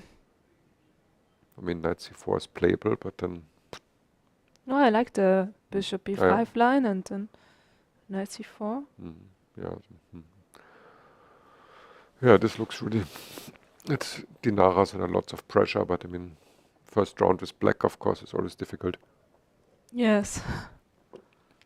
And here comes a move. Well, let's see. And it's knight c4. Okay. Oh, knight c4. Immediately knight c4. Mhm. Now I see the idea is she just wants to go knight b5 and jump into d6. This is also not bad. Mm. If black now plays queen d8 and now knight b5 and now this is also brutal. Yes, it is. This is also a strong argument against this queen c7 move before. Doesn't look well. Oh. Yeah, maybe this is even stronger than bishop b5 check, it must be said. Yeah. Although bishop b5 check looked strong enough, but Yeah, but somehow in the bishop b5 line, I always wanted to put my second knight also on the d6. So, yeah, of course, knight c4 then is stronger. yeah, definitely Elisabeth's first thought surely was bishop b5 check, but she followed the famous saying of former world champion Emanuel Lasker: if you see a good move, don't play it, because maybe there's a better one. Yes. Yeah, this also looks very strong. Okay, so let's check another game because this is very difficult for black. This is our knight off game. What happened here? Long Okay, castle came. so yeah, it was bishop immediately. g4, Oh, knight sorry. f3, yeah, this is what we had. My idea, yeah, and then rook I thought- c8. Yeah, rook c8, this was what you also H3. said, this typical exchange sacrifice here might be dangerous. Mm-hmm. And exactly this happened. Yes. Okay, now she immediately sacrificed. Okay, Oh, because- immediately. Yeah, I thought about queen a5 here. Very interesting. Mm-hmm. Immediately. And now queen a5. Very interesting. Mm-hmm. Very sharp. Okay, queen e3 Mm-hmm. and take. I don't know, but I prefer black a little bit. Yeah, at first sight I also would think that black is very fine. Yeah, I like the pieces, how they are placed. Yeah, I mean this bishop is not very happy somehow about his future. Mm-hmm. And also Zhansaya has not so much time left, so maybe this is also a sign that she's not so happy with this position. Yeah, there are also many tactics hanging in the air. Mm-hmm. Yeah, exactly. Yeah, and if black has time, maybe just to castle and bring the other rook to c8 and Yeah, so white needs to defend.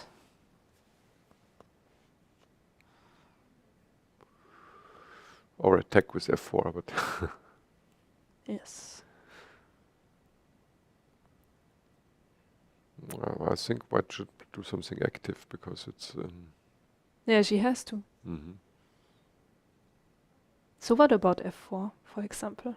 Yeah, f4 would be the most. But it wouldn't be surprising if there's some terrible tactical tricks in this position. For example, if it works.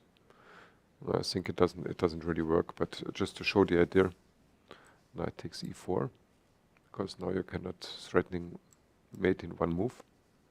So you have to take. And now bishop takes h4. Now you cannot take this knight because bishop g5 check. Then rook d2. It's queen a1 mate. Okay, that's nice. Yeah, it's nice, but I'm not sure that But it works. that won't because, happen, yeah. because Yeah, white has something stronger here, like taking, yeah, take, and here. and now white must play something better than taking e5, because the knight is pinned. This is the problem. Maybe king to d2 then. Okay, but still this, who knows? But I think king d2 is quite good because now black is probably losing a piece. Mm-hmm. Yeah, but this line just shows the dangers in the position. I think, well, still f4 looks very risky, but if the tactics don't work, then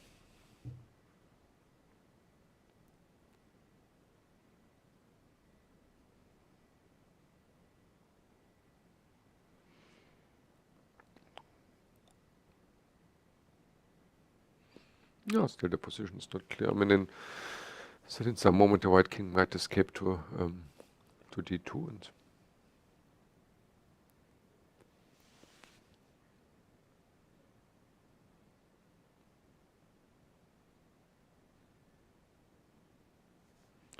knight g6 or knight c4. Yeah, but knight c4 looks somehow wrong to. Yeah, I don't want to exchange. Exactly.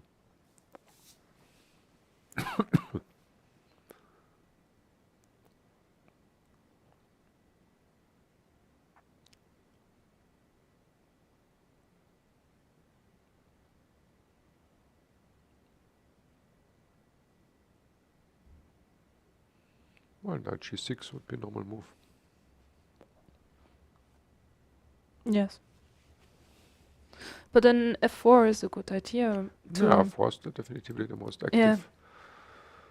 But so I would not be surprised if some tactics work here for black. But, okay, let's say there are no tactics, then knight g6.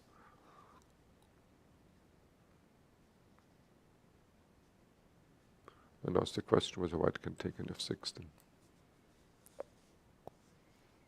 Bishop f6. Okay, this is the very primitive. Okay, I don't believe it works at all, but still to take a look. Because the idea is after knight takes f4 to take an f6. Okay, what? After knight f4?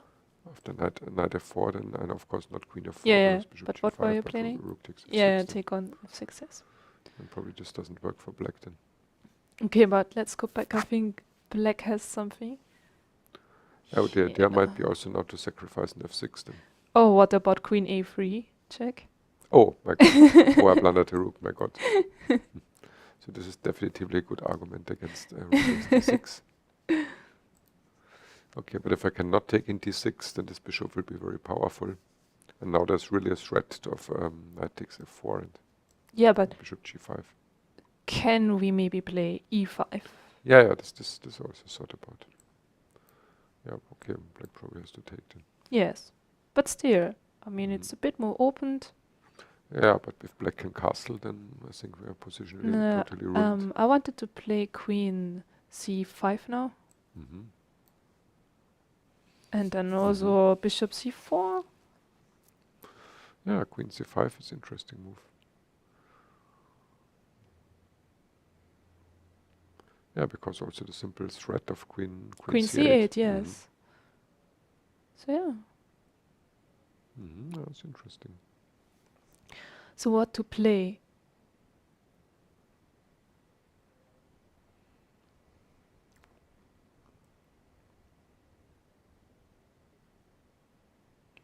Yeah, queen c5 is strong. What should black play now?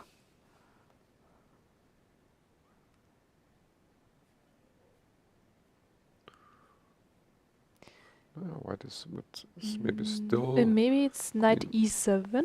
I thought about queen e6. but I also thought about queen e6, but bishop c4, and then where do you want to go? Bishop queen f5, I thought. Queen f5. I don't believe in this move. Maybe no. Yeah, but I admit it looks very suspicious. I'm Rook not e1 sure or- if. Yeah, maybe it is, or maybe even sacrifice on a6, or maybe something on the white squares.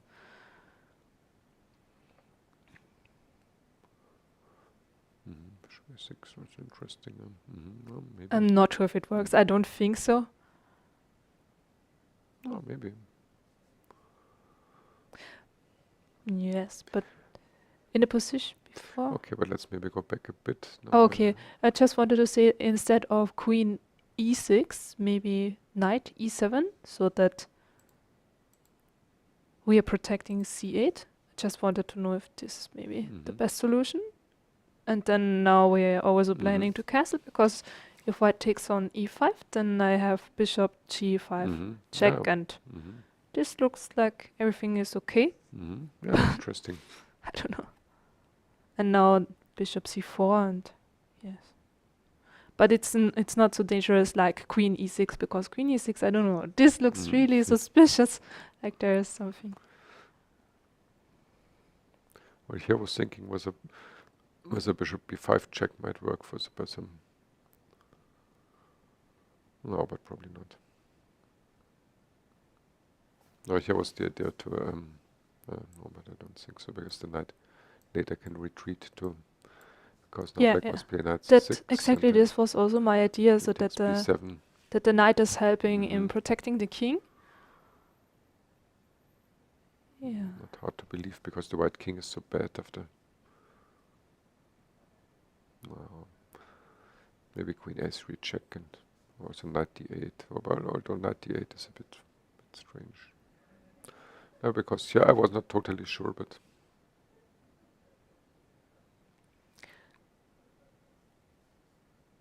Yeah. But why not queen e6 and putting a piece on d8 and then castle and okay. maybe f5. I know. There must be something stronger. Maybe f5 then. Or okay, or maybe some queen check maybe. Before, not queen e6. Oh. Like maybe giving some check and then queens somewhere maybe. So that the king on d2 is maybe not so well placed. No, but of course I must go to b1 here. And maybe now but castle. Now that's castle. that's what I meant, yeah. Yeah, So now it's, so if the white king goes to but d2, what happens then? Yeah, but now there's no more d-line, I think. Yeah, that's what I meant. Why Yeah. queen check? So now the king is. Yeah, maybe not- now queen c5 or. Mhm. Yeah, probably this is. Yes. Okay. But this is very far now. But it was very interesting to see what. But she in did the not. position. Our idea was to play f4, but she played What? rook to Rook g1. g1. But also the engine is not so happy in comparison with f4.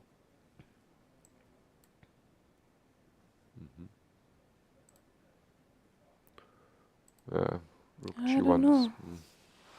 I'm also not so happy with rook g1.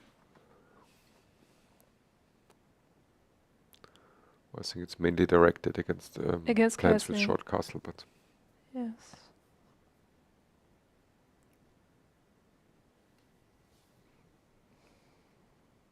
Okay, but black has time. Maybe do something with the knights. I don't know.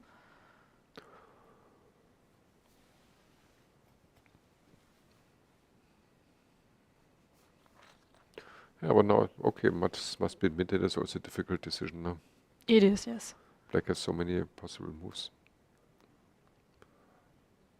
From knight g6 like before, or g5 or Yeah, sometimes it's better if you don't play a forcing move, because then your opponent also needs some time, and it's not an easy decision what to do with black.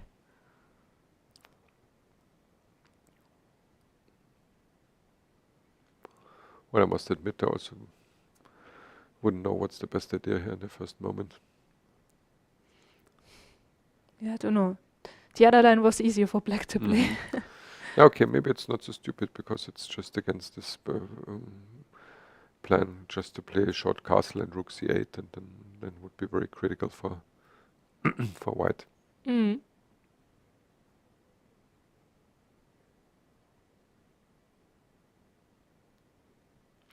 Okay, so there's an interesting question also in the chat, if it's possible to visit the tournament. And yes, it is. So you can come to the Vierjahreszeiten Hotel in Munich and also visit the players in the playing hall. And of course also do some sightseeing in Munich when you're here. So maybe, Stefan, you are living in Munich. Maybe you can tell the viewers, for example, what to look for in Munich, what are the most important sites and what you like most about the city. Well, beer lovers usually at first go to the Hofbräuhaus, have some beers, but of course there are lots of locations in Munich, from visiting the Viktualien market when you get anything eatable from all over the world, to famous buildings like the Marienplatz, the Frauenkirche, and I mean I also like the English Garden. the English Garden is It's very beautiful park. Huge park. So anyway, to visit Munich is worthwhile for sure. So what's your most favorite place here in Munich? Of course, the Munich Chess Academy. What a question. How could I ask? This was easy. I'm really just thinking what's the best move here for black.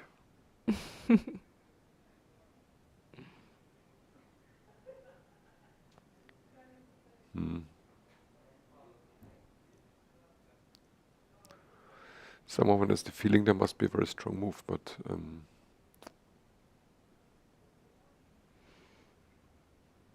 yeah, I don't know.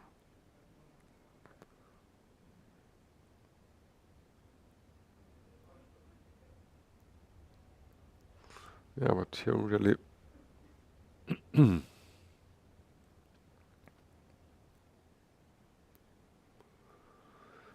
G5, but it's G5? Maybe that's what Zhansaya wanted with her move. Rook G1. okay, knight G6.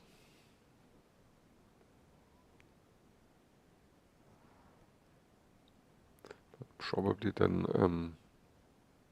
knight G6 and comes bishop G3, I guess.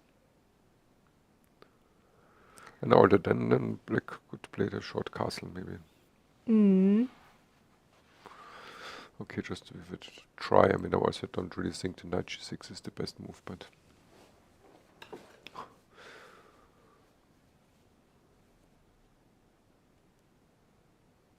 probably bishop G3. My idea was not to play the short castle because, as already shown by you, then white cannot really take on D6. Because then in the end is this queen A3. Well, my argument would be this now I want to play rook C8 and Yeah, I see. Okay, but we spent a lot of time with this game. Maybe we look at the other games. Yes, somebody said it that Elisabeth is totally crushing through. Yeah, okay. Knight C4 and Oh yeah, this happened. Bishop G3 and now. Yeah, okay. Of course, white can simply Elisabeth can jump into D6 and then probably afterwards also take in C5 if she wants. Yeah,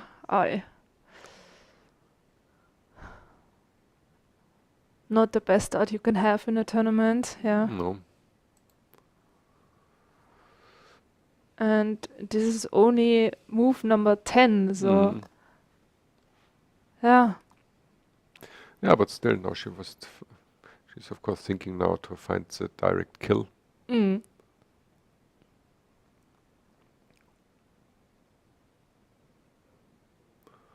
Now, white, of course, white does have huge advantage, but the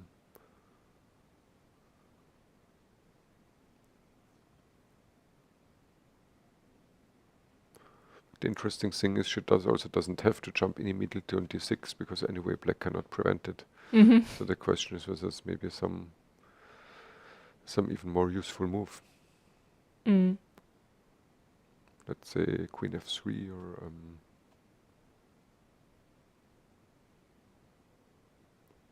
queen h5. Yeah, I think there are many good moves for white. I like this position. Okay, so Queen h5 maybe is interesting. yeah. Maybe we check some other games because I think here it's very clear. White has huge Yeah. advantage. So maybe look at some Petrov games. What happened here? Oh, and also here, So I think this it is was still our queen analysis. h5, right? She played our queen Yeah, h5 queen move. h5 move. Mm-hmm. And also your bishop g4. Mm-hmm. Yeah, bishop And e2 is exactly as we... rook d8.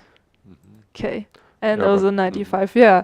Yeah, I thought about it, but yeah, I thought that this must be very good for white, but maybe it's not so clear then. Mm.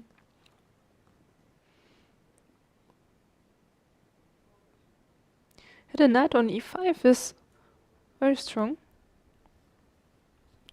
Well, like concretely, it. I know, yeah, but Okay, yeah. but the take. point is she wants to take probably. Okay, white will take back, I guess. Mm. Let's look what will happen.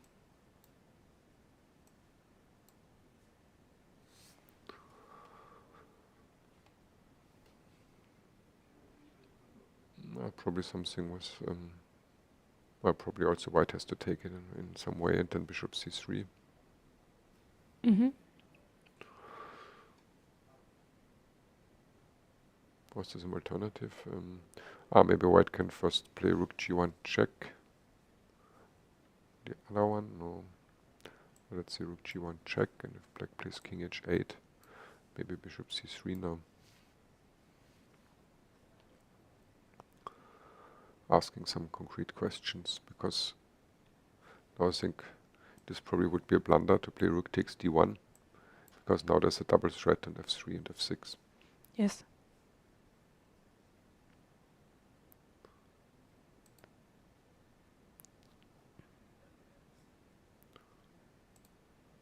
So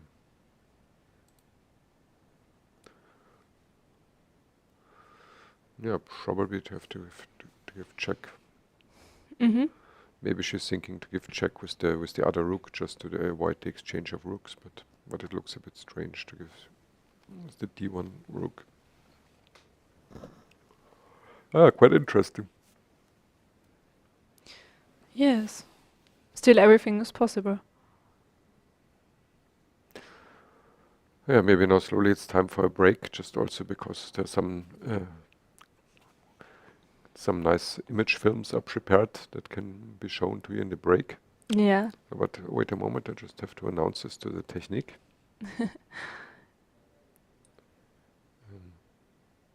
So that you can see how the Munich Chess Academy looks like, and also that you have some nice views from Munich in the video, and that you can see what to expect here. Yes.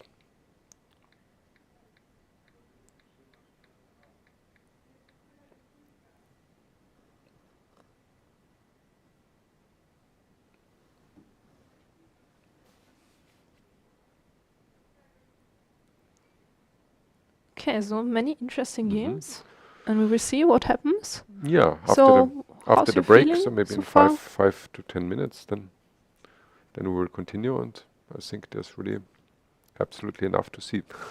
Yeah, many interesting games. Okay.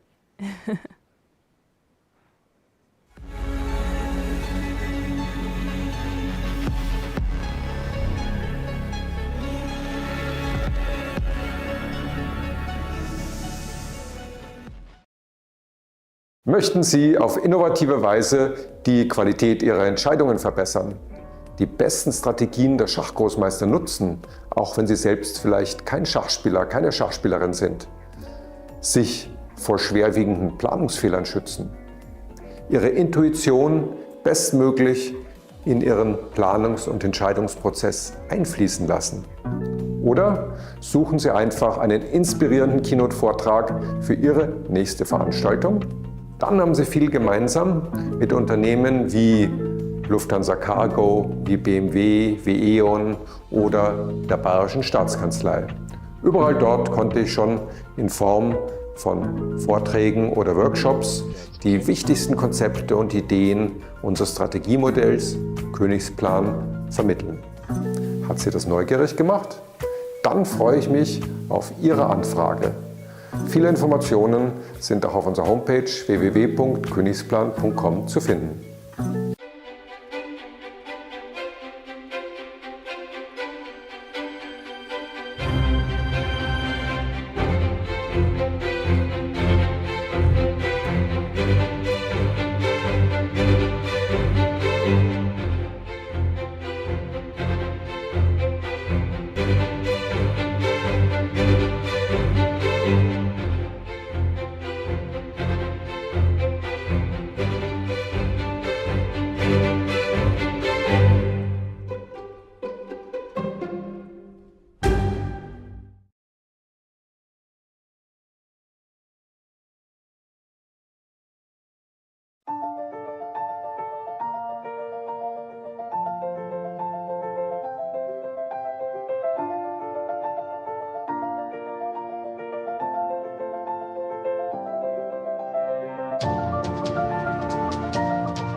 Kinder in sozialen Brennpunkten haben es besonders schwer. Sie müssen oft sowohl mit sprachlichen als auch häuslichen Problemen kämpfen. Wenn vielen von ihnen keine erfolgreiche schulische Karriere gelingt und sie später beruflich abgehängt sind, wird das zu einem großen gesellschaftlichen Problem und birgt enorme Gefahren für uns alle. Wir glauben, dass unser Schachtraining nach allen Erfahrungen der letzten 15 Jahre mit bis zu 10.000 geförderten Grundschulkindern ein wunderbares und innovatives Mittel ist, um hier gegenzusteuern. Unser Königsplan für Kinder fördert auf spielerische Weise. Die Kinder lernen, sich besser zu konzentrieren, sie werden kreativer und sie erleben, wie man vielfältige Probleme flexibel löst. All dies ist kein theoretischer Stoff, sondern wirkt sich unmittelbar positiv auf die schulische Entwicklung aus. Vor allem zeigen wir diesen Kindern, dass wir an sie glauben und geben ihnen damit den Glauben an sich selbst. Und das ist die allerwichtigste Gabe für ihre weitere Entwicklung. Um all dies fortzusetzen, benötigen wir Ihre Unterstützung. Mit 150 € können Sie ein Grundschulkind über ein ganzes Jahr hinweg fördern. Unsere Personalkosten werden von unserem Stiftungsgründer Roman Krulich getragen, sodass Ihre Spende voll und ganz in diese wichtigen Projekte fließt. Dafür im Namen der Münchner Schachstiftung und natürlich unserer Schachkinder ein ganz großes Dankeschön an Sie.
Welcome back. Yeah, welcome back after a little break, and hopefully you liked our image films.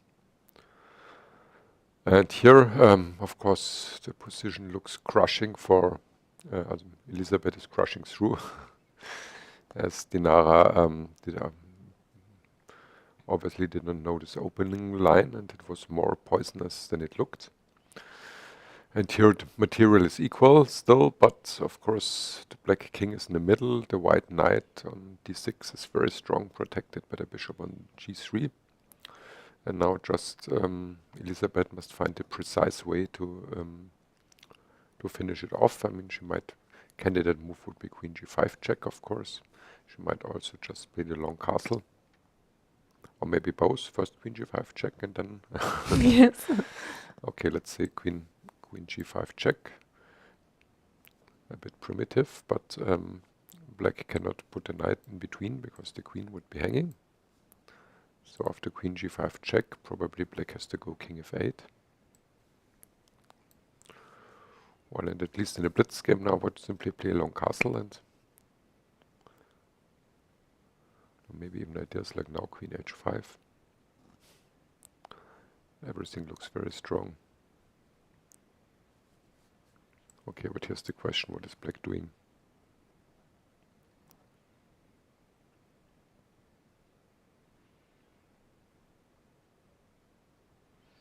Yeah, this is a very bad position for black. Yeah, very bad. Yeah, I mean, just to recap the game a bit, this was, maybe it was really in the opening already. Mistake with queen c7. Yeah, very early. This queen c7 move in the fifth move, because later on white got this very important tempo here. And now Elisabeth found this a very concrete way to target the weak square on d6. And of course this is a disaster for black if a white knight is landing on d6, losing the right to castle and also disturbing coordination. Right here I thought that maybe even a preparatory move like queen h5 might be very strong. I thought so at least, but of course knight bd6 check is also very strong. King e7, now Elisabeth found a simple solution, queen a5 check, and interesting queen d2 offered a change of queens. On the one hand, of course, black would be extremely happy to change, but on the other hand, now she's a full and important pawn down. This also would be very sad. So Dinara bravely, bravely played queen takes c5, keeping queens on. Yeah, as we said, but probably queen g5 check, but also simply long castle, and black is in a very bad situation. Okay, so which game is most interesting now? I think that the Indian game is very interesting because they have an exciting rook end game where I'm not sure if it's possible to win because everything is blocked yet. So let's go there. Yeah, Yeah, this one. This is very interesting. Yeah, Veronika's endgame lover Yes. and specialist. Yeah, we just briefly, when we were outside, we're discussing it, that the only plan for white to make progress basically is here to play b3 and c4 to break up the black pawn structure. And of course, the white rook is dominating, but to make something out of it, of course, you must open up the position. White has huge freedom here. Very difficult to do something with black. I mean, well, theoretically, in some moment, black might play g5, but it's very problematic because after changing, also the white rook might enter the game. And of course, it's an unpleasant defense, but it's in a way, I never was sympathizing with the Petrov Russian defense, at least how it was played in earlier times for a draw. And this is the punishment. Probably is good defense, it's draw, but of course it's quite a torture. Yeah, maybe we can go back to the game, like in the beginning, where we ended the last time, so that we can see how it you happened, reached. Yes. Yeah, white played g3. Yeah, well, but f5, what is, sorry, but... f5, yeah, it's critical. this move I would never play. No. At least, well, never is the wrong, I had the reputation to be one of the greatest Dutch experts for a long time. So I should not say that I never played a move f5. And many said that a move first f5 already is a mistake, but and I used to disagree. But here to give the square on e5 without any... Yeah, it's similar like in the other Petrov game, where also f takes g was played, and then e5 is always an important square for white. Yeah, but f5, in fact, is a strange decision. I mean, well, I cannot say what is the best move here for black. It's still a bit, this control over the e-line is a bit unpleasant. Yes. And that just, g3 is a typical move that says to black, show me what you want to do. It might have in some moments the idea to play this knight h4, f5 idea, but still there's absolutely no concrete threat in the moment, and f5 is just very weakening. But I mean, I guess that of course Humpy saw this, of course, and she was sure that this is keeping for black. Maybe she's right. I mean, I don't know. b5, yeah, this is the principal reaction. That's important. Well, now the normal plan for white would be to run with the king to d3 and then to open with c4. And in some moment it might be a question whether black can change rooks. If he plays, let's say, something in the moment to rook f7, e7, but of course it's very critical because then white will get a protected passed pawn here, and it might be winning in a pawn ending for white.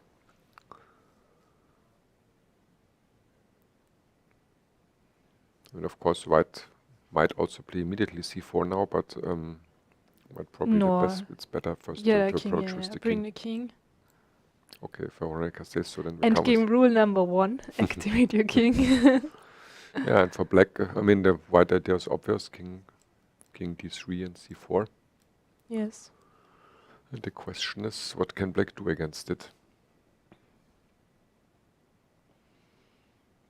If black allows all of this, I mean, I might prophylactically put the rook to the b line, so in a moment when it's opened to generate some counterplay.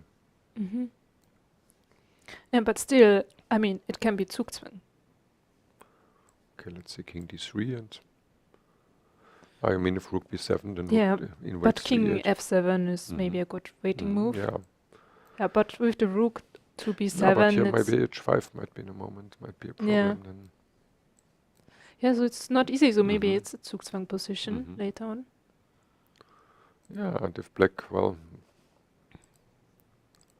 it's not easy to do something. Okay, let's say black shuffles the rook somehow and not on a b line. Let's say rook d8, and I mean, of course, now white has to show what he's got. I mean, so without c4, I think it's very difficult to make progress. Let's play c4. Okay, theoretically, white might try. But I mean, the only thing he would achieve that black has to play a5. Maybe, I mean, but maybe this is some... Okay, let's say white plays c4 in a moment.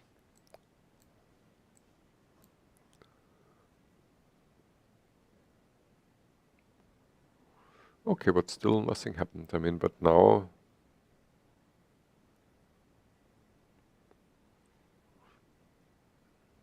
Yeah, now maybe this idea to come with the king if black does not take in some moment. And if black takes, then of course this is some progress for white. Yes. Yeah, no. This must be lost. Yeah, because now the rook can switch to Yeah, also the king. c5, a5. Okay, because d4 is still hanging if the white king Yeah, I approaches, mean, but I rook think is the moving. threat here was the rook. Rook c5, rook a5. Okay, yeah, it looks difficult for black. This is for sure. Okay, then, but of course there's still more. This game was exciting. Yeah, I think this went a bit wrong for black. We had this ideas we were discussing before. Maybe g5 is a bit too I think, slow. Yeah, I think black should have played prophylactic here, c6, because then if white goes c4, then you can put a knight to d5, and then black has absolutely stabilized. Mhm. But of course g5 normally would be a good move, but now is a moment for c4, because now black is not in time to plant his knight to c4. Yeah, and rook e6, this looks a bit unpleasant for black now, because it's not so easy to free. Yeah, the idea is queen e2. Yeah, exactly. If black now plays c6, would like very much. Now, this pin with tripled heavy pieces, this is pretty unpleasant. Maybe now there will be also some threat in some moment even to sacrifice on g5, who knows then. This is, and if black tries to change the rooks, let's say That's happened in the game. knight g8 or yeah, Knight c8. c8. Yeah, I C8 wasn't will sure. And now probably white will play d5, and white has a very nice strong point here on e6, and also the bishop will come to c3, and Yeah, and then rook takes Yeah. h6, and yeah, and in some moment, as I said, in some moment maybe sacrifice on g5, and this is unpleasant for black. knight c8 I don't like so much. Would knight g8 maybe have been better? Yeah, I thought automatically more about knight g8, because then the knight can go to f6 Yes. later. Also would be my Yeah, preference. but not so pleasant for black to No. play this position. Yeah, but strange, because really knight g8 looks more natural, in fact. Yes, it does. So maybe her idea was to go on b6 and also attack the d5 pawn. Yeah, but anyway, I also Maybe she think wants to b6 to take the tempo here. yeah, but yeah, exactly. yeah, and maybe this is the idea after d5 to jump to b6, Yes. make pressure against d5, but still it doesn't look too good. I don't know if the No, it looks like wrong placed. Like on the wrong side of the board. I Yeah. don't know. It has no future. There are lots of people who have no future. No, stupid joke. Yeah. Anyway, it's. I think here after if white plays d4 to d5, then white definitely does have some advantage. Oh yes. So yeah, black shouldn't have wasted time with g5. I think Yeah, that just was c6 not and precise enough. Okay. What happened here? It happened what we thought, yeah, exactly. Yes. This king h8, and now that little trick bishop c3, because Yeah. now with this hitting f6, there's no time to take in e2. This is, of course, now hot stuff. And black played bishop to e7 to protect the pawn. Now black is a pawn up, but of course it looks White is active. pretty dangerous then. And the pawns of black are also not very strong. No. I prefer white because for me it looks like easier to play. I don't know. Yeah. Or do you prefer a pawn or initiative? Well, it depends on the pawn and depends on the initiative.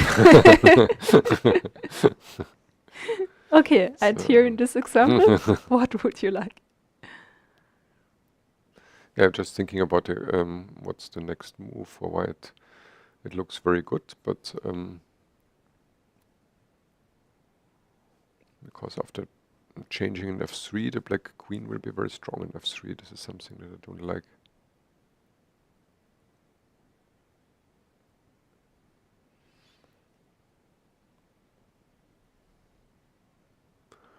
I had this funny idea of queen e4, but it's not very good. Well, I want to give a checkmate, so I need my queen. Yeah, the idea would be after bishop takes e2 that we can play queen takes e7. Okay, but I want to take your queen. Yeah, and I mean, at the first sight I thought it might be really an idea because f7 is targeted, but after bishop g6 or something like this, then of course black is happy to change queens. Yeah, for sure. Okay. Okay, but what to do with white? I don't really want to change rooks, but maybe white should change rooks and then keep the bishop somehow, but because I don't know, if white changes here on f3, then the black queen on f3 looks pretty powerful. So I don't know, it's not so clear to me. No, it's not. Probably it's about equal. And I would not be sure what's the best continuation for white. Yeah, but probably we cannot keep the bishop here alive. I mean, when the bishop cannot move in a moment, so we would have to change first here. Probably rook takes. But I thought something like this, but probably black can simply take in h2. h2. Then the rook has no good squares, and no. This is not okay, but on the other hand, if you take in f3, what now?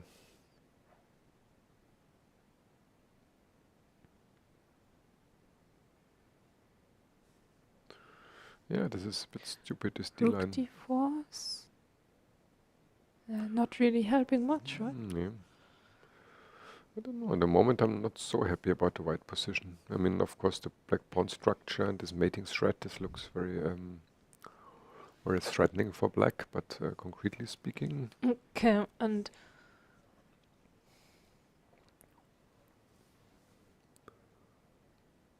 maybe, like, I don't know. I want to play rook g3, so maybe yeah, me also. bishop d4, and then Okay, but then c5. rook. Yeah, I know, but maybe something. I really want to play rook g3. I don't Or see is it really a bad idea to just play a rook e1, just for one moment? And yeah, maybe. Yeah, I think it's a good idea to keep the rooks. but can black now play bishop d6? Maybe. Maybe not. No. I don't know. I just want to protect g3, and f6 is now protected. And now some funny stuff with queen e2 is starting. Yes. No. Yeah, because now after exchanging the bishop pair, the endgame, I mean, without queens is But there's no a more. good idea for white. Yes. Yeah, and black will be mated. I mean, Exactly. Yeah. Yeah. That's also. this is and queen f5, queen h5. Yeah. Okay. So, yeah, maybe rook. No, I like this rook. This there was rook e1 to keep the rooks, and then rook g3 and maybe some rook h3 and yeah, this is a nice idea. It's the only plan I have. Yeah, probably it's also the best one. Yeah, I think it's a good idea. Because otherwise I would even prefer the black position. Because the queen on f3 is so powerful. Yes.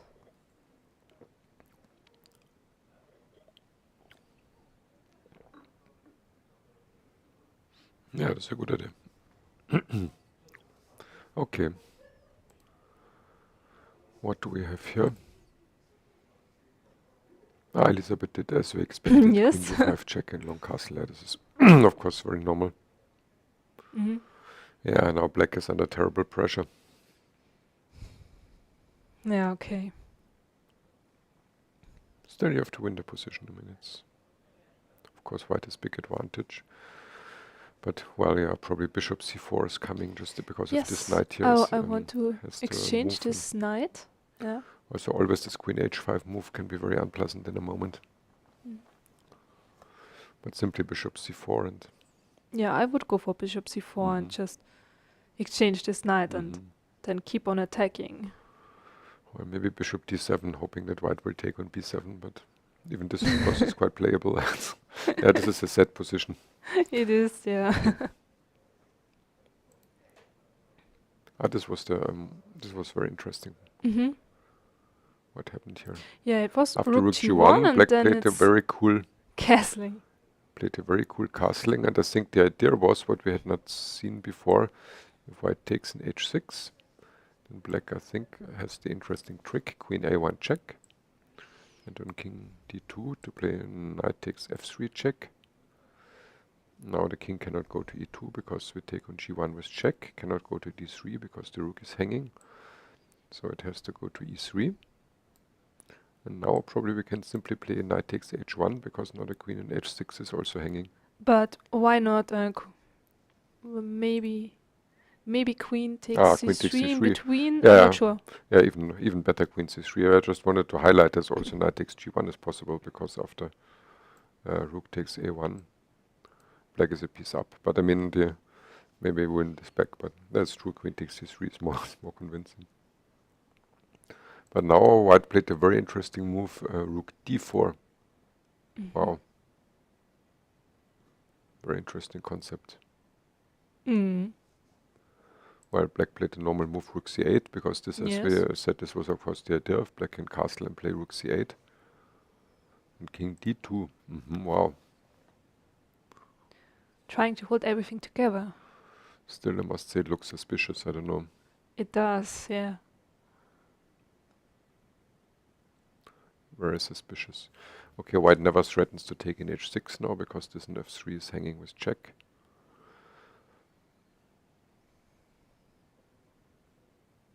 So the main problem for white is this pin here. It is a bit hampering the white the black possibilities. But also my feeling is that black has a great position here. Yeah, but what to do? Maybe using the pawns on A and B line? Yeah, so if there would be time to play b5, a5, b4, of course this would be crushing, but this is very slow. Yeah, but this position is very tactical, and anything might happen.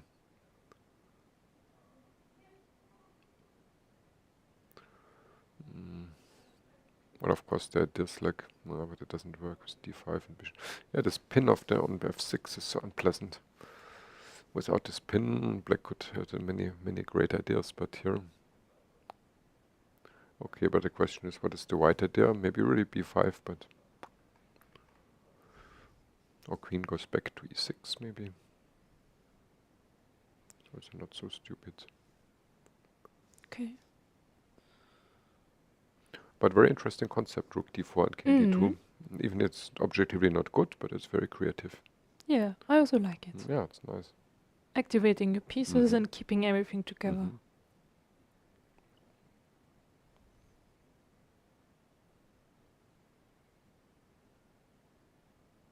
Okay, yeah, let's check the other games. I just wonder. I don't want to leave without knowing at least what would be my next move. I don't know. It's a bit stupid feeling. Because in fact, if white has some time now, if white has time to maybe to play bishop e2, then you might really threaten to take in h6. Yes. Sorry. So that's.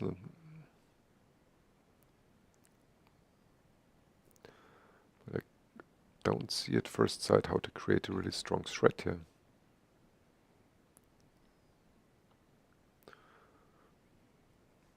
Maybe to move the king prophylactically.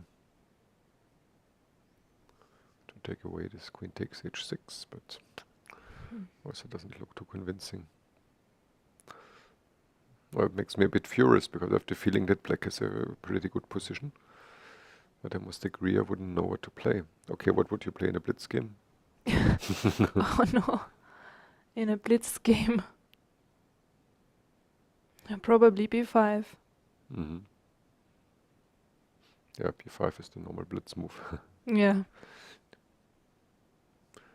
Yeah, but after b5, not even a5 is a threat because the pawn on b5 would be hanging, and, Yes. and b4 also not yet is a threat.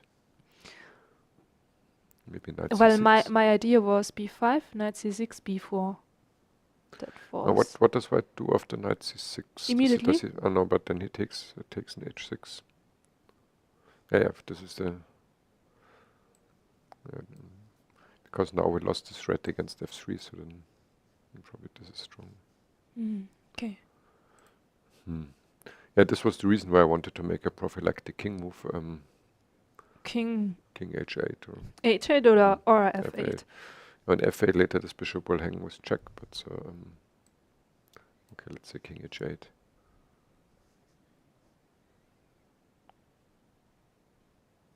Now was the idea after a move like f4 to go knight c6. And for example, if the bishop c4, but it's not a big deal. I can go to a5 with the queen. Yes. And now there are some tricks with knight takes e4 check and bishop takes h4. So maybe it's not so stupid here to make a prophylactic king move.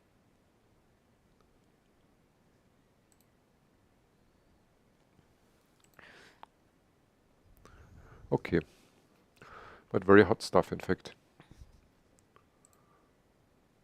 And a very difficult decision. How's the time situation? Yeah. Okay. Both are have about 20 minutes left. Yeah, this game we should keep watching because this will be Yes. very hot. It A is. very interesting game. Both sides played very creatively. Yeah. Very nice. Okay. Actually, see queen h5. This is what I thought. This move, because g6 would be further terrible weakening of the black squares. And knight d8 is possible, but very sad.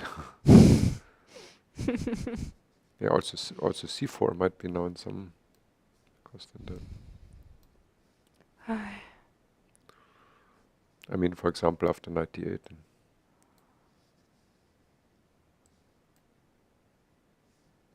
And then some small problems.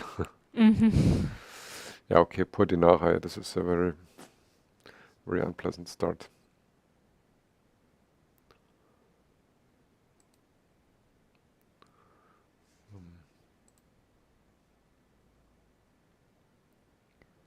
She's still thinking. She didn't find your brilliant idea yet.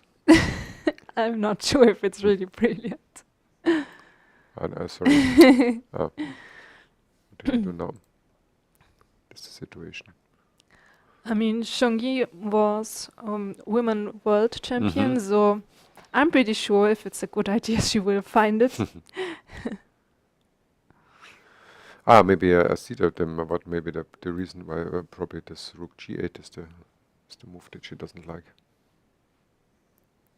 That's the move that I mean, white can play rook g3. Maybe it's not a bad move, but then black may simply take and here the move rook in e1.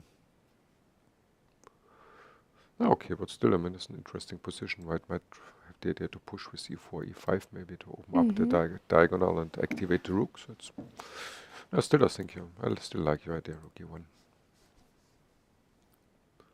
Okay, what is here?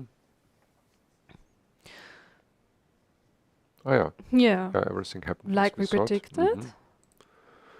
And yeah, I don't like the knight on b6. Yeah, and also the engine gives the engine bar. Plus 2, 7. This even gives totally winning position. Yeah, but Well, I guess it's really not queen nice. d4 looks very good. And Yeah, and then because also bishop black c3. has to take care, then pawn takes. And Oh, yeah, very bad for black. Then yes. bishop comes to c3 and knight d4, f5, and or maybe h4 in a moment. And still, you can see that the knight on b6 can't do much. Yeah, I think this knight g8 was f6 was relatively better. To protect the king. I think so. Here this. Yeah, and the interesting endgame. What happened? here? Yeah, king e3. This is King rook d3 b8. and a5. Okay. Yeah, that's basically what we thought. Yes.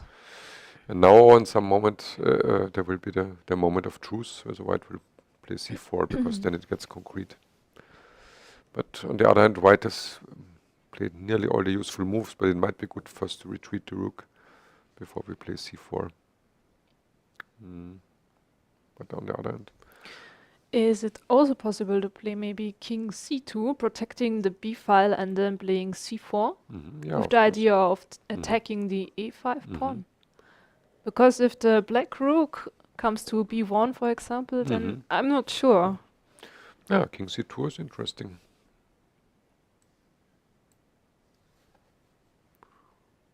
Also for Zugzwang reasons. Yes. I just would like to wait.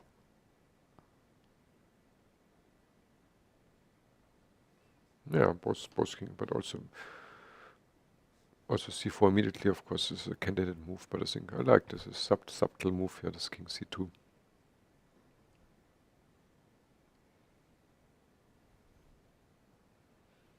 Yeah, I think black, I'm sure, is very unhappy about the position. Yeah, okay, that for sure. I mean, it's either draw or lost.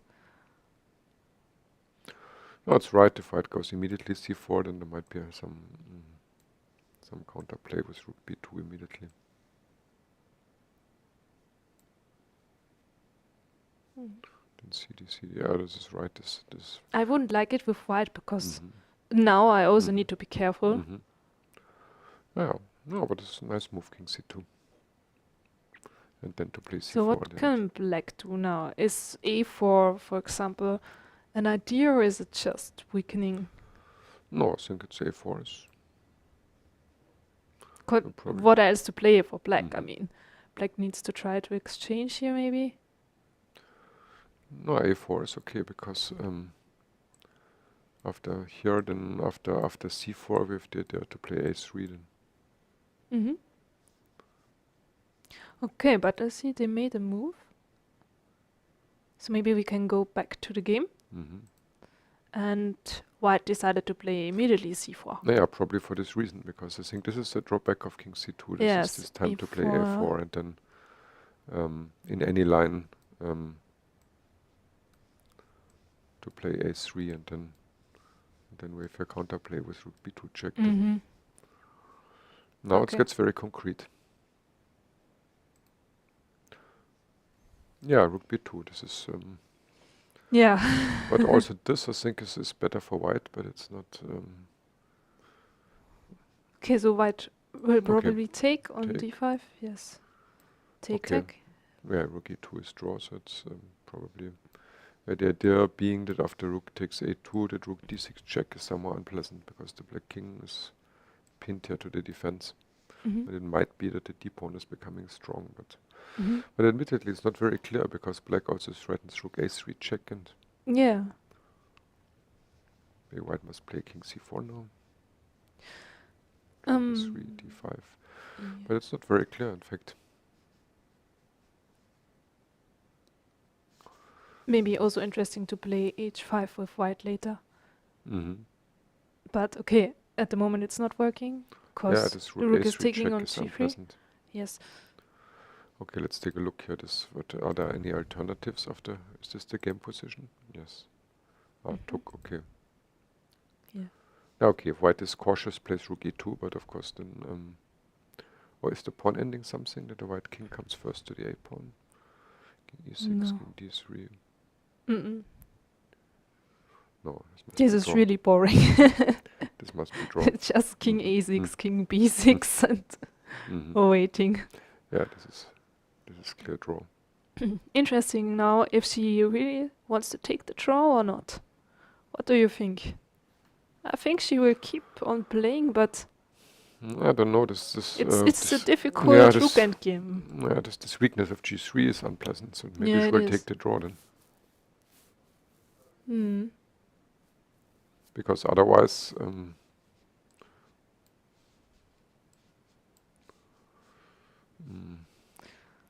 yeah, but she has more time. She has 20 minutes left, and yeah, she decided to keep on playing. Brave. Yeah. Yeah, just a question, what is the white move? I think the rook check is nice. Yeah, rook check is good for sure. And then maybe king c4. Yeah, now it's the question of black has time just to d5, rook g3. Okay, let's try it. I mean, in analysis we can do rook e3 hitting this pawn. Okay, now there's no return. d5 probably. Rook takes g3. It doesn't look so clear to me. No. I Just don't take the- really want to play this endgame. No, because the black king is pretty close here, and we don't have if the white king would be totally dominating, if our king would be on e5, this would be something different. But here, interesting. I'm very curious what Harika is intending. What is the game position now? Okay. Take on e2. Yeah, okay. Maybe she wants to keep the rook in the 5th rank, so at least the a pawn is Yeah. defended. But okay. But if black gets the g pawn, I cannot imagine this is. Oh wait, maybe. No, it's still no time for that. I always wanted to play h5, but it's still no time for this move. No, maybe to put somehow everything on the d pawn, but Yeah, that's the only okay with chance. it. Yeah. This. I just wonder was it but one tempo too slow if we go to e5 as the king, then black will have rook e3 check. But still, I mean, in this moment, if you don't want to lose, I think it's still enough time, because I don't think black can really avoid the. Maybe we can try king e7 here. So this is. Well, but white is so active, I don't think he can be in any danger. No.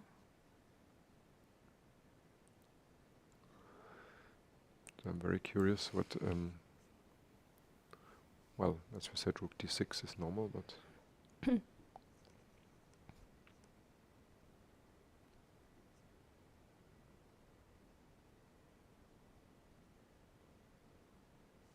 Well, to go back to protect his pawn is of course ridiculous, but I mean, still should not lose, but I don't see how she can arrange king and rook in a way that black really has problems. Yeah. For me, it looks like a draw. Yeah, probably a draw, okay. Yeah, unfortunately, my idea with king c2 didn't work because of Yes, a4, a3 yeah, is a5 was really a good idea. Yeah, a5 came just in time. Yeah. Maybe So white should have tried her c4 immediately, but yeah, but without a king. no, yeah. Yeah, but you're right. I mean, the g3 pawn was always the big problem. Maybe she shouldn't have played h4 in hindsight, Oh yeah. because I don't think the g5 is a big threat for black, so maybe it should start immediately with b3, c4. Maybe True. this was really okay, but it's hard to say. I mean, okay. So I guess Humpy was right, and Yeah, this is just draw. Yeah, absolutely. Yeah, great. She went to g4. Okay. g4. No, it's possible because black cannot take in d5 because rook takes h6 check. Yeah, now there might be really in the moment some threats to. Not yet, because maybe. I mean, if white would be to move, then probably the bishop takes g5 would be pretty strong then. So it's a threat. And if black takes here, then this pawn will be very strong. And yeah, as I said, also here this it's not totally clear. Bishop takes g5, but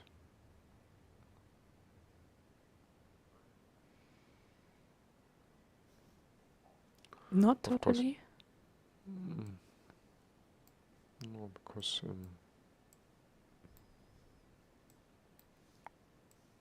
can still And defend with g6. g6, and Yes. white has collected 3 pawns, but Yeah. it's not totally clear.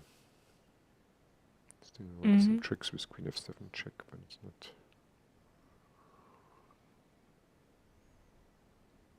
Well, but white is absolutely not necessary to sacrifice in. No, but it's an interesting line. Naja.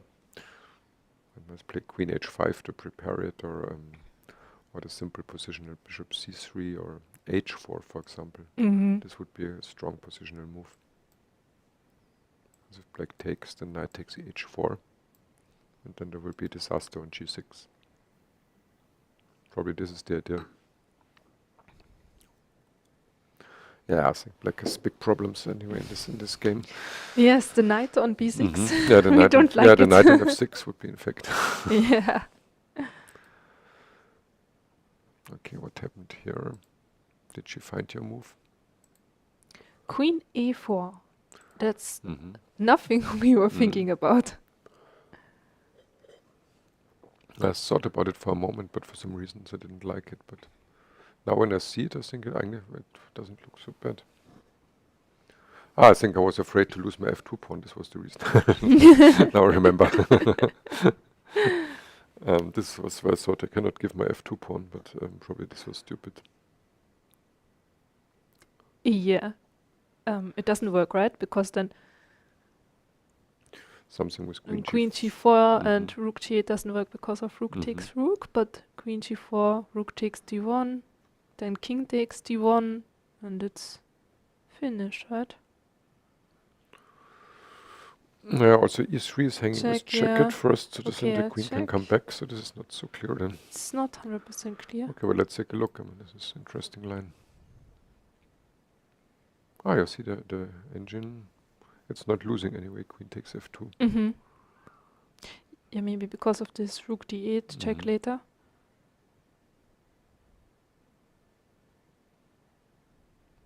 Yeah, because this rook to d8 and queen g4. Yeah, and it's then yes, queen e3 and the queen. Yeah. And the queen can always come back to h6. against the mating threats. Hmm. Well, because now white has to show something, because to give all the pawns is.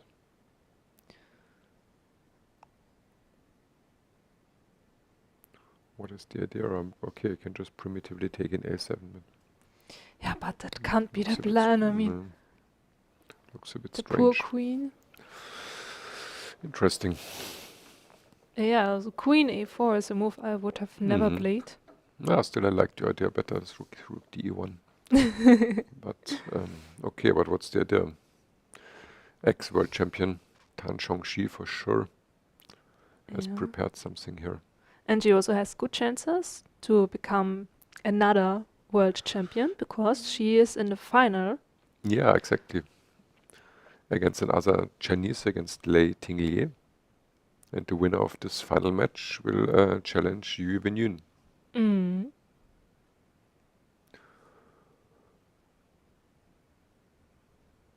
So what might do? Okay, but just to give it a try, if I take this one.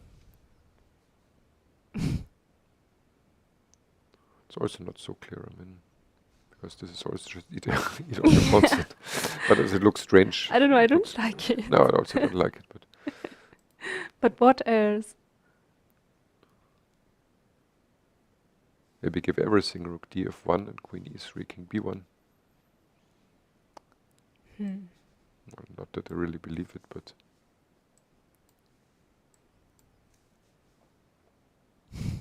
no, but the engine likes it. No, it doesn't. Yes, likes it for white. No, No, not. not. But it's also not totally clear. Oh, it's better for black for sure. Okay, so maybe bringing the queen somewhere. Queen, I mean, it sounds stupid, but maybe queen e4 is an idea because Mhm. the bishop can't really move so good. But then bishop But d6. yeah, bishop d6. Yeah, and the queen is protected in f6. Yeah, the bishop comes to But e5. then I thought it's queen g4 maybe in this moment, but because then you don't have this Mhm. rook check and take on d1, but I don't know. Naja. So that was my idea. Queen e4, bishop d6, and then queen g4. Mhm. But I don't think it's a good idea. No, the engine doesn't like it too Yeah. much. But tja. Hard to say. Yeah.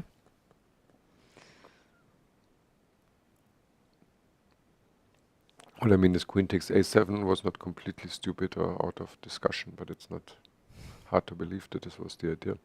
Mm. And queen g4, maybe we try this, Yeah, but then we just took. So yeah, we said the problem was Yeah. that exactly. and then back to But h6. probably not.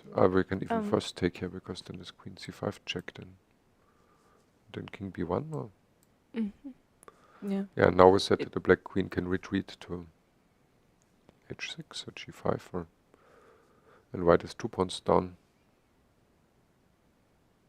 Of course, white is positional, is in a nice position, but okay, and queen h6, maybe rook de1 or so, put pressure here on the bishop. No, I don't like it. I really don't know what was the idea No, of but queen maybe a4. this is the idea. I think the engine is not so. This line. Mhm. Okay. Slight advantage for black, but white does have compensation.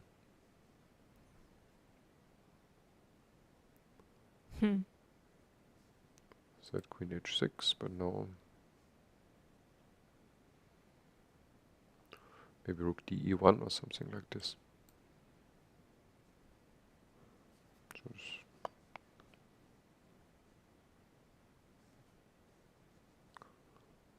Oh no, it gives equal. You see, so white definitively does have compensation. Okay, so Yeah, maybe but that's the No, plan. the white bishop is so strong. I think this the mating threat. But I mean, white has no direct idea to break through, but it's enough maybe to keep the equilibrium. Oh, interesting. Okay. Oh. Ah no, this was our variation. Yeah. Ooh, queen c7 going into this brave. Again, Going into queen the- c7. The laser beam of the Yeah. knight f4. Ah, it's a nice switchback. What's happening here? Ah, that's the position. Ooh. Now again, knight f6 check and queen c5. Ah no, then this queen e7.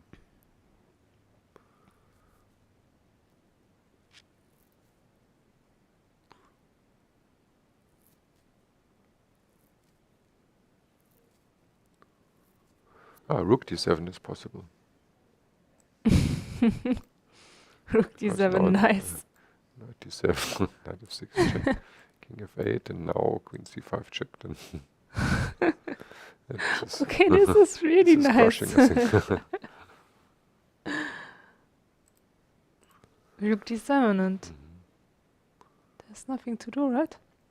It's the question if something like h6 works, but no, then also knight f6 and queen c5 then. Ooh, nice move. Yeah, it looks crushing at least. Or can black live after losing the queen? But probably not. How's the line here?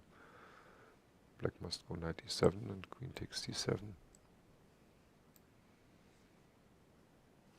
No. One must be totally winning. No I coordination. know he has only one rook for the notice. Yeah, I and thought and his rook in also piece, no, then it's no coordination. totally hopeless. Yeah, but then is the end, I know. What's the situation? Yeah, rook d7. Maybe I can still play queen e5. No, queen e5, then it's back rank mate. No, then it's over after rook d7. It would be a very beautiful ending. Yeah, absolutely. But it's a bit too short for my newspaper column. This is the if they would prolong it maybe for 5 or 6 moves, then I'm sure we Then it will would- find then it another would game be- for you. it would be perfect. Okay, this is basically if Elisabeth finds rook, but also if she does not play rook d7, I think. I think it's already played. Yeah? Is it played? Yeah, I think it's played. It is played. Rook d7. wait a Beautiful moment. move, yeah. Yeah, Okay. very nice. So I Now think, poor Dinara. yeah, black has This to in the resign first in the soon. first round to be crushed in this way. Mm. Nice move. Ah, Very beautiful game from Mhm. Elisabeth. yeah, very well played. And Because yeah, even though she had big advantage after the opening, but to finish this in a really clear-cut way is not so easy against a strong opponent like Dinara. yes. Cool. Yeah, and she is also a grandmaster since not a very long time, and the first grandmaster, as woman grandmaster title, like for a woman in Germany, so it's really Yeah, a I think big thing. she's woman number 40 in the history of the world that made Mhm. a male grandmaster title.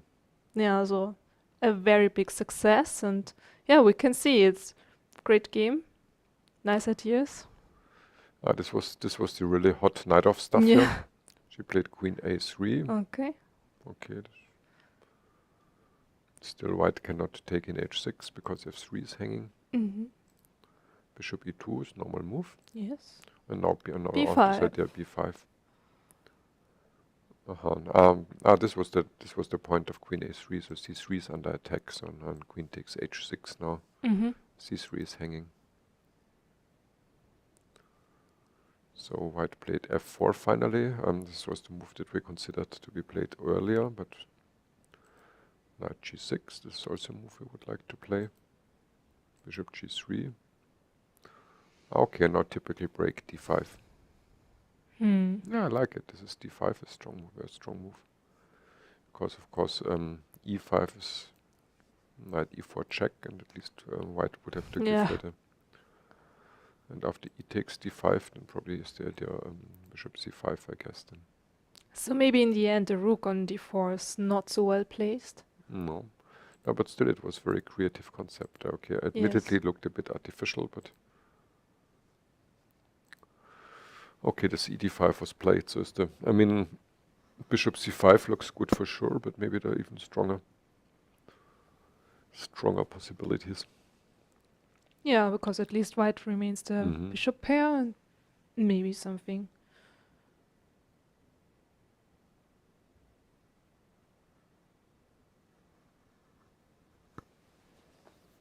But are there other ideas than Bishop C5? Think about B4, but probably just C4.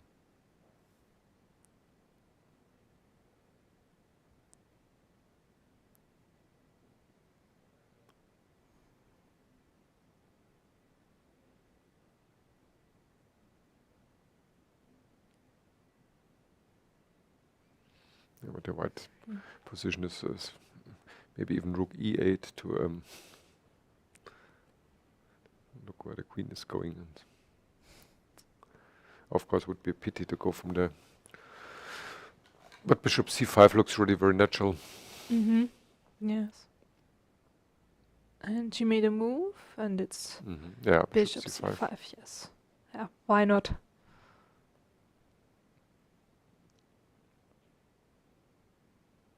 Yeah, this went wrong for white. Well, I think in general here to go a bit back, to allow this exchange sacrifice on C3 that after the long castle, of course, it's always very dangerous. Maybe it's objectively it's okay for white, but in the long run with this bad pawn structure and king position. Yeah. So maybe this is a game for your column. If it's a nice crisp finish, then yeah, D5 is nice classical Sicilian move then. Yeah, everything is like typical Sicilian with the sacrifice on C3. Oh, a great game. Yeah, so far very well played by black. So let's check the rook end game if they are still playing or already made draw. Queen B7. This is not finished yet. So maybe I can use it. No, it's now it says lost. They are finished right now, so. Okay, it's mate in the next move. Yeah, first win in this game for Elisabeth Paehtz. Congratulations to Elisabeth. Yeah, strong game. Well, and great decision with the opening surprise. Well, maybe she will be ready to give an interview. Yeah, it would be nice to talk to her, especially here in Germany. Yeah. Of course, she is the hero from the town. Yeah, so if she's ready, but of course I can understand very well everybody who just after the game wants to rest a bit and collect their powers. Oh, interesting. Here after Queen A4, black did not take in F2 as we expected, but played the solid move C6. C6. But the engine doesn't like it at all. I also don't really like it. No, I think this was absolutely crucial. just the take on critical move. f2 and go for that line. Yeah, after f2 there, now just see here the engine. Engine gives about equal as we said before, but after c6, c6 is slow. or maybe she was a bit intimidated by her because I'm sure in China she's very famous. Yeah. Tan Zhongyi, as former world champion. And c6 is a bit too cautious. Maybe now I can switch the queen to h4. She played queen b3 in the game. That's also interesting because Yeah, now and the f7. pawn on b7 is not protected anymore. And f7 especially. Mhm. Yeah, so c6, I don't really understand. It's too slow.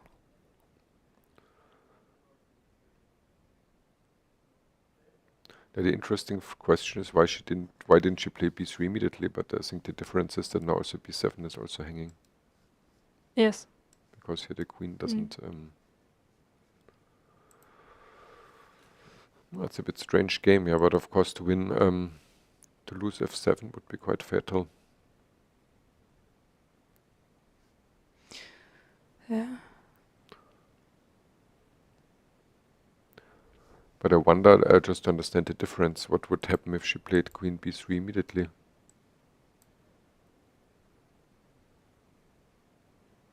Because this is also interesting idea. Immediately had to hit. But can't she take also on f2, e3? Okay, but Okay, maybe it's not working after bishop d2. And then queen c5 check. Yeah. So it's not no, working this is not because working. also f6 is now hanging. That's the difference from the queen g4 line. Naja, but this line also was crushing for the white is winning. Yeah, yeah. So is the question, we didn't have this candidate move queen b3 hitting f7. I just try to understand what's the difference. Because here it seems still okay Maybe for black, but taking rook on d1. and then? Yeah, so can that play the queen G line is h5, not the G line is not the problem. well, of course, black can play queen h5, but I don't know. Okay, but let's look at the game position. What can black do? I think you cannot allow the queen to invade to f7. Queen h5, and maybe then white takes in b7. No. Yeah, No, I really don't like this position for black anymore. yeah, I think this is the difference now. Also before with the queen b3 on queen h5. Now queen b7 is not so disastrous. I mean, it's better for white, but here after c6, queen b3. If now black plays queen h5 to defend f7, and now queen takes b7, there's even this crushing threat of queen takes e7 with the mate. I mean, this is and c6 is hanging, and this is really quite disastrous. Yeah, interesting. So it seems now that the former world champion here has very strong pressure. Yes, indeed, yeah. And it happened, yeah. She Yeah, took rook on b7. Sorry, with- I'm not in the game somehow. Oh yeah. Yeah, that's the difference. Of course, now it's much stronger here with the pawn in c6. Now c6 is hanging, and also in some lines Yeah, the no. bishop is hanging. And I don't think there is Yeah. any chance for black to Yeah, survive this this, yeah. especially against the world champion. yeah, this is big advantage for white. Yeah. Yeah, but still, Jiner is the youngest player here in the tournament, so it's really a great opportunity for her. And I'm sure that she will improve a lot in the future. And maybe she will be also a world champion in the future. How old is she? I think she's born 2002. I'm not 100% sure, but we can check. We can check 1 Yeah. second. So Just a I know that Zhansaya is look. the second youngest. She is born in 2000. And yeah, So where is she? where is she? Just looking in our files. What's the exact age? Okay. Ah, it's the back. There are also backside. Yes. So, just a moment. She's hidden somewhere. Ah, here she is. She's born, yeah, as you said, 2002. Yeah. Very good. She's probably 21 or. So very, very young. Yeah. And Zhansaya also the second youngest here. So the future is hers. Yeah, Bishop f3 was here the last move. This in this very hot. I like the idea Bishop b6. What do you think? Bishop b6. Interesting. So what's your plan exactly? Rook takes c3, for example. Rook takes c3 and then Bishop a5 and.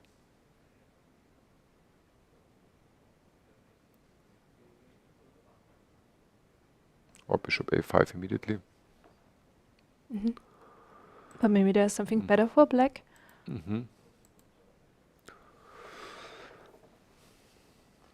I didn't say it's the best move, but I said it's. Yeah. I said it's an interesting, good interesting idea. possibility. But there must be something. b4 is also. b4 now. Yeah. b4 looks also very strong. I think that's the killer move. Because in c4, then probably queen b2. Yeah, that's now the difference in the position before, where b4 immediately wasn't so strong because of c4, but now the bishop is here. Let's play b4, b4. Okay, so it seems that also here we will have a winner. Yeah, So many interesting games. Ah, did she play b4? Oh, wait a moment, I'm slightly confused. Oh yeah, she played b4. Oh yeah, b4 is a crusher. Oh, yeah. Such an interesting game. So many interesting games today. And I think Zhansaya is already realizing that she is completely lost. We could see it in the video. She was shaking her head. She looks unhappy. Yeah, of course. Yeah. Yeah, to lose with white pieces in the first round. Yeah. And nowadays in professional chess, it's pretty clear that the white pieces are quite an advantage. So to lose with white pieces, this is especially unpleasant. Yes. Yeah, b4 is what to do? simple and strong. Very creatively played, but... Yeah, this rook d4, king d2 was creative, but still probably it was too artificial altogether. Yeah, and Nana also played a really great game. We also have to say that. Yeah, and this, well, taking b4, bishop b4, this also looks terrible. And No, this is really completely lost. As I think that she will resign now. I don't believe she will make a move, but let's just see. Oh, she's down on 1 minute also. Oh my God. Yeah. So I think she will resign right now. Yeah, to lose such a game with white in 25 moves, this is wow. Yeah, also This is 25 not a nice moves. start. So is this game even long enough for you or not? Yeah, this might just, well, maybe she might play 2 or 3 more moves. No, but this was very complex, so you can give lots of variation. It was a very interesting game. And she's making a move. What did she play? It's not yet shown. Bishop f2. Bishop f2. Okay. This is cool.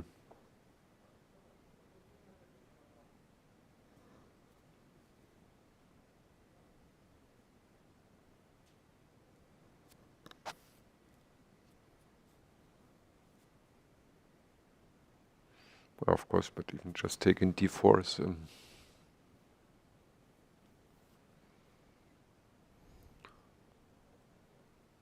but I guess there's something even stronger. Oh, see, the Indians are finished, so maybe it's draw. Most probably draw. But let's just yeah, say it's draw. I see the king position. Okay. Yeah, okay, this was... So maybe we just check the Indian games quickly and then go back to this very interesting game here. Although I think the Indian game was probably much less interesting than this one. But of course, just to know how it but of course ended. I'm following your advice. Thank you. Okay, so what happened here? Ah, yeah, black took the well, basically as we expected, black Mhm. black took the g pawn. Yeah, it was king c4, and then yes. Yeah, now where the white king is just one tempo short. If the white king could reach the square e5, Yeah. then it might be very dangerous for black, but he's not in time. Mhm. Okay, so they just Mhm. give checks, Yeah. and there is no chance for black to keep on playing, right? I mean, No, if the king is moving too Mhm. close to the rook, then then the white king can break in. and also the white rook, if you don't want to lose, you can keep it on the 6th rank, and Yeah. and if you take one of these two Yeah. pawns, then the white rook will No, of course it's yeah, okay. completely drawn. Just Okay, let's okay. So another draw. here. But here, I also think that we will have a result where Nice. one might h4. win. This or was exactly the motive that we had before then. h4, but somehow the but engine doesn't like it. No, And the because position. f2 is hanging here. And also the queen was on g4 before. What happened? Maybe we go Strange, back to queen g4 in the Mhm. 24th move. because we thought it's completely crushing, and Yeah, queen f7. queen f7. Okay. Queen e4. Okay. Okay. Rook d8. Bishop c3 looks good. Mm-hmm. King g8. But now there must be something. Rook g6. Okay, this is the question now. Maybe we should just play rook e2 to protect f2, because then you can do everything.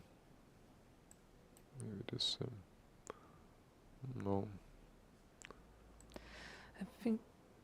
Okay, but rook g6 maybe is still okay. Yeah. But she went back now to rook e6, so this was not a... Oh. Okay. What else? I mean, she has to, right? Not absolutely. It's theoretically one might play knight e5, but I know, but then this double takes on e5. And also the pawn on d5 is hanging. Yeah, okay, but g7 Later. also, but Yeah. Okay, let's see. But here, but h4 somehow is- h4 is not good. But And I what's don't here about see rook? why yet. Now rook e2, then maybe black can play queen f5. Yes. But there must be something. No, It's not good. so it's not...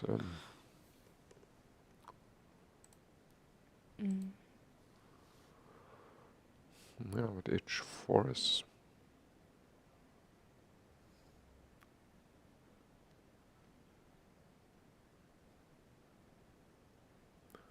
Yeah, strange. It's not so obvious how to strengthen the white position.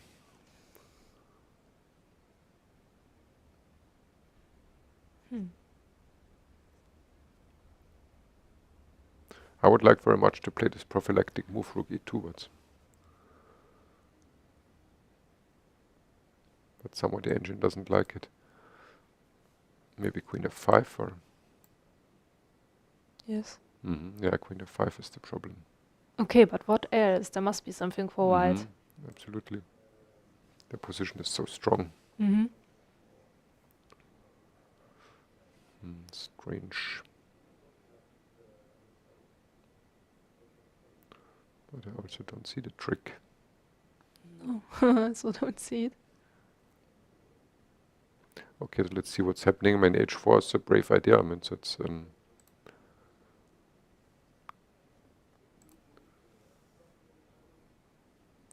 g4 was the move she played.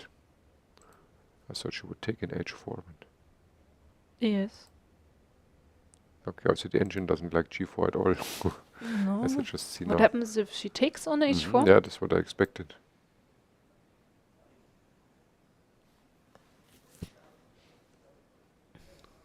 Yeah, it's not so clear to me what's the...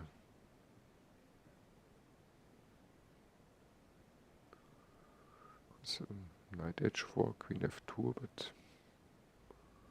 No.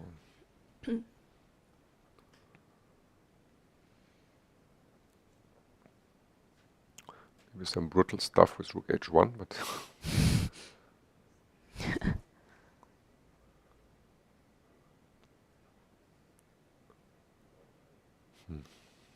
I don't know. I also don't know what she was thinking. I really thought about rook h1 and then. Is it possible? Because the idea is with rook here and then rook. Mm-hmm. This is the idea. Yeah, that's interesting. Maybe that was her Because- plan. Yeah, probably, because then here this is losing because of queen g4, knight g5, and then queen takes f3. The idea is that in the end the rook on d8 is hanging. Yeah. Okay, that's Or maybe simply simply check and king takes f3 then. Or like this and then. Yeah, maybe this was the idea, and she played instead g4 here. It's always a very, very interesting game. yeah, but something we miss because Yeah, before white had huge h4, advantage. yeah, but what is the move for white? Okay, but still, let's look probably for the, because Mhm. it's anyway, it's interesting position. Very sharp now suddenly. But still, it looks better for white, no? Mm-hmm. Although this pressure on the F line is. And finally, the black knight is in the game again. Mhm. Yeah, the point is that rook h6 is no threat because if queen takes f3, f3 check then. Yes. Interesting.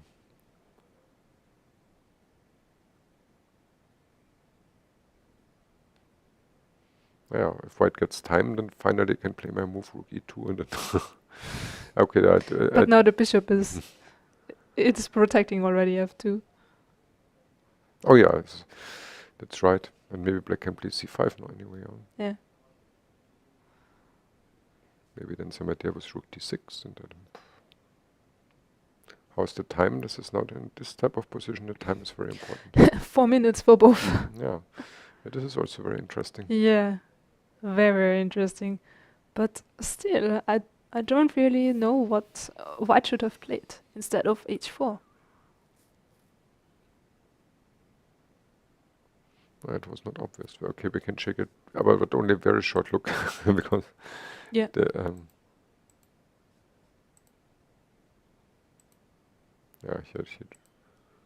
here the just see the engine gives practically winning position for white. Didn't see some trick with bishop g7, but I didn't see why it works.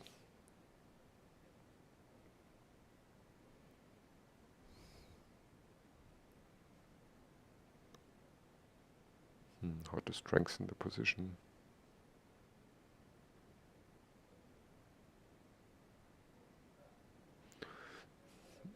Yeah, the problem was that black threatens queen f5 if I do something slow. Yes.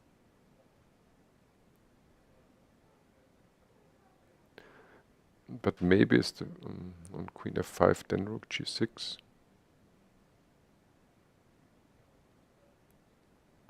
Okay, but then rook d7 is always possible. Yeah, I also don't know. Yeah. No idea. I'm missing something.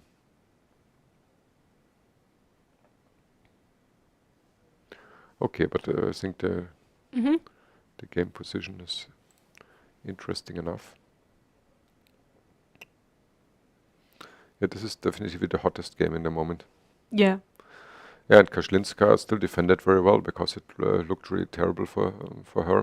Yes. It seems there was some crushing idea for white, but we also didn't see it, and Kosteniuk also didn't see it. And now the position is not so clear then. No. I wonder whether c5 is possible. Mm-hmm. This would be, of course, some relief. I mean, white now rook d6 anyway doesn't work. So But she played knight e7 here. e7. Yes. Oh, the engine hates this move. I think you should have played c5. c5, yeah. No? Yeah, for sure. Yeah, c5 is normal. But rook takes bishop, rook takes, and bishop takes c5. But Is then that rook g6 something? then. Yeah. No, it doesn't Okay. work. This. True. No, but It's knight not e7 working. is strange. This is very passive. Mhm. And also is the question whether something with the idea on rook h6 is knight f3, but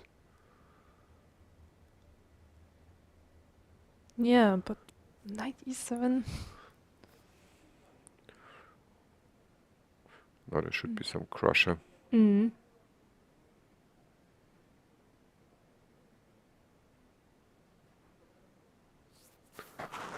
Strange, but somehow we are a bit blinded because according to the engine bar, this is totally crushing it. Yes.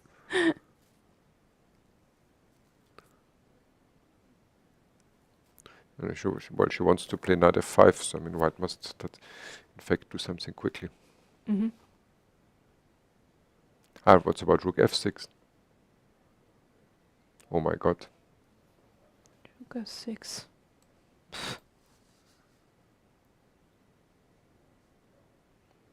Nice. It would And be black- the second fantastic rook move in this round. Okay, black has to sacrifice the queen. Maybe it's not the total end, but probably it's not. Oh, it looks But it's not what like black an wants. end. Mhm. Yeah, rook f6 is the problem. And she made a move. Let's see. Yeah, it's rook f6. Yeah, Wow. rook f6. This is. Oh my god. This is bad news for Kashlinskaya because she defended well, but now this. Mm-hmm. Yeah, knight e7 was too slow. This Yeah, was. knight e7. Yeah, c5 instead of knight e7. Yeah, Mm. Yeah, Yeah, she- time trouble she is definitively overlooked it. difficult. Yeah. Now probably she has to give the queen, but it's doesn't look like survival chances. Yes. Okay, but let's look whether the Sicilian game Mm-hmm. still lasting. Oh, it's still. What happened here? Oh, interesting. Maybe we wrote it off too early. Yes. Yeah, but I think this is the typical mistake because the engine bar is so disastrous. It shows here how much minus 8, but yeah, minus Yeah, 8 for black. Let's see what black did. Okay, so take, yes. Okay, rook Take takes on c3. c3.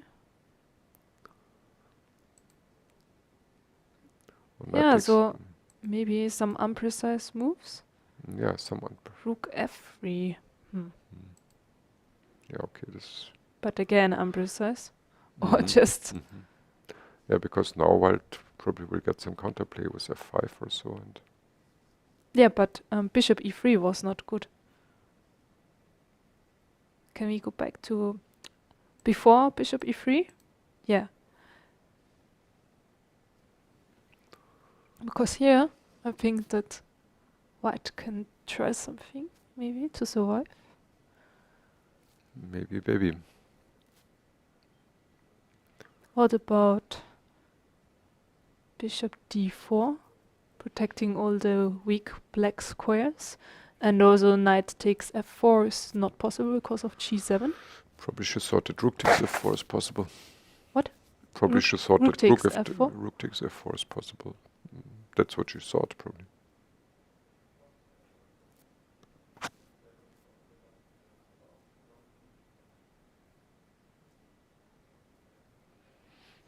Still looks well.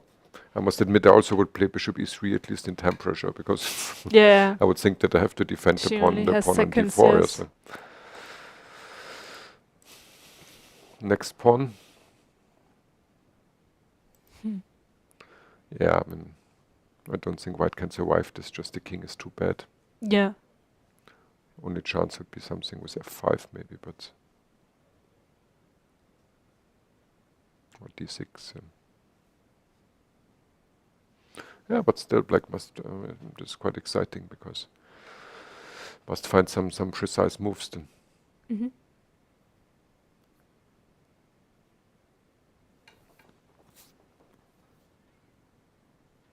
So would you be sure with black that you win this position? Let's Not be in honest. time trouble. Oh, and the other game finished, so I think rook f6 Mhm. was too strong, Mm-hmm. and she resigned, maybe immediately, I don't know. Should we have a short look? Because Yeah, although just- this is a pity because this Yeah, is just, just very quickly. Yeah, okay. was this the final position? Queen e8 happened. Right, rook takes No, d6. no, you're in the... Yeah, here. Yeah, but rook takes d6 and then Yes. Yeah. Okay. Yeah. Okay. Mhm. I mean, what else? Okay, the Chinese game is also interesting, but I think this is hotter. Yes. Knight h4. Okay, but now, no, as you see, now it's now it's equal again. So we wrote it off too quickly. I mean, but of course it's easy to say because it's really complicated. I think Yeah. after d6, Yeah. probably there also was some kind of crusher here. Mm. It's not absolutely obvious in my view.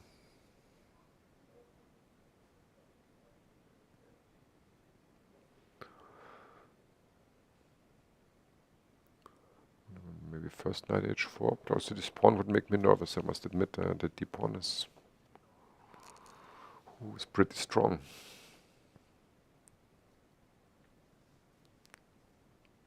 Okay, but let's look what's happening in a moment, because it's interesting enough.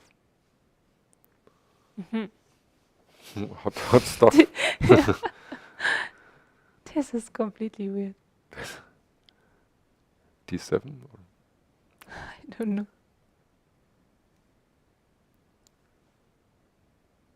Oh no. Okay. Maybe Okay, it this was is too quick d7. now. Yeah. Can it be d7 in this position But or not? yeah, probably d7, but rook takes e3, and but why is the ancient bar given equal here? Maybe it's Something checks. with check, but in f5, Yeah. and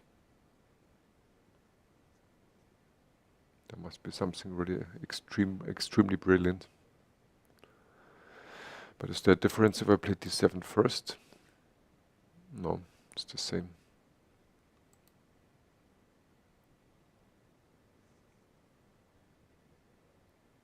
Yeah, what can white play here besides of d7 and king takes h4? It's difficult to see another.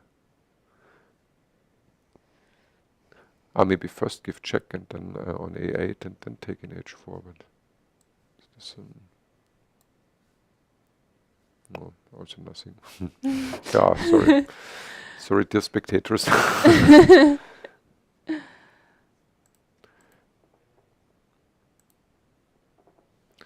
It seems as if white had some miraculous escape. But Okay. Yeah. So let's go back and just give one more chance. Maybe we'll find it. Because this is interesting.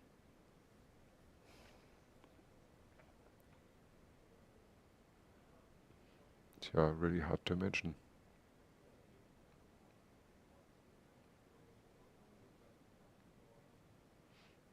Or queen a8 and then d7. Yeah, that's what I was thinking right at the moment. But isn't white then checkmated with rook e3 and rook h3 and so? And queen f3. Queen f3. No. Black. Naja, I thought this, but Yes. king h7 And d7. d7, Yeah, yes. that's what I thought, but Rook takes. rook takes, yeah.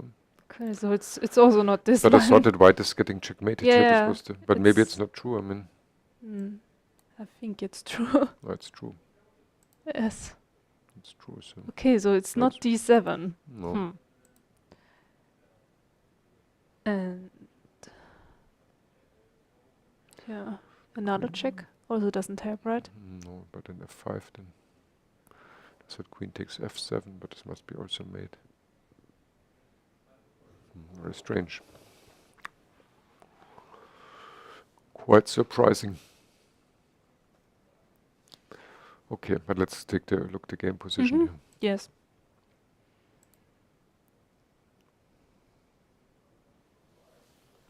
Because, but these positions are so complicated and so sharp. This short time, it's not possible to.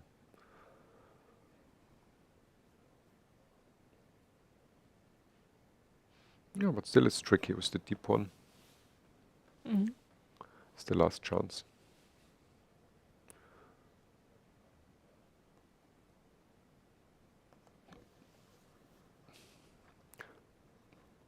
Maybe something with g6 now.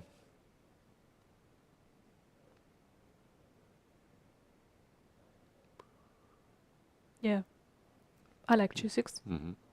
Well, it looks normal. It's Not very surprising, but yeah, because the rook endings, if white plays queen d3 after g6, then it's hopeless. Checks g6, and yeah, g6 is good enough.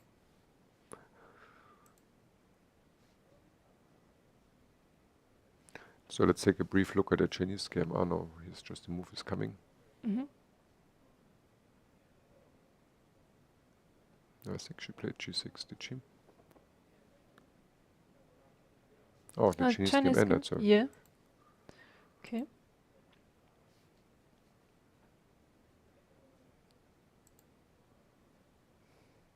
Oh, nice finish, rook e8, and black resigned because of mate in. Okay, but let's go back and see how this happened from the position we had before after queen takes b7. Yeah, but here we said that it's very bad for black already. Yeah, okay. Black lost the total, lost all the queen side, and yeah, now mate threatening mate on g7. Ah, king a2. That's yeah, but now positionally black is is just terrible.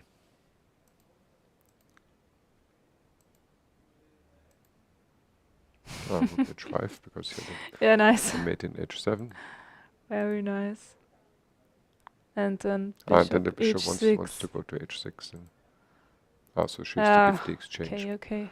Okay, but this. That was a beautiful maneuver with the rook f5, h5. Okay. Yeah. Yeah. Okay. This Nice is. finish. Okay, this was convincing.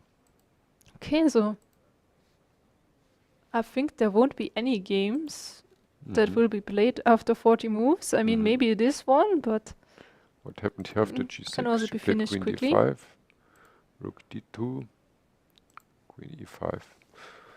Queen e5. But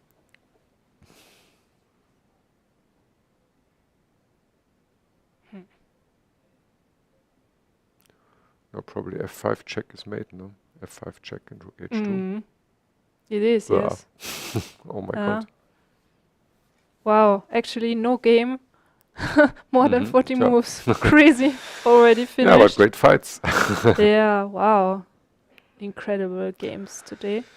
So is the question whether one of the players would like to come for a brief interview? Yes. Okay, just to make an overview of the games, quick, while we're waiting if some of the players might come. Okay, the first game here was between the two Indian grandmasters, and here Harika was definitively slightly better, but just to go back a bit. Okay, they had 41 moves, so at least one game more than 40 moves. Yeah, maybe in this structure we said that maybe here this move h4 because later, much later, it turned out that g3 has become a weakness. So maybe, but if she would not play h4 and black plays g5, then everybody would say, "Why didn't you play?" True. Okay, but this was correct game. I think white was a little better, but black succeeded to neutralize the pressure.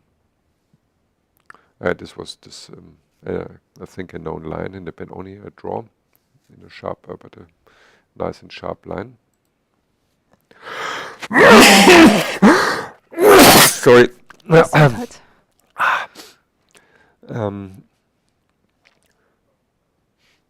Yeah, this was the other Petrov game.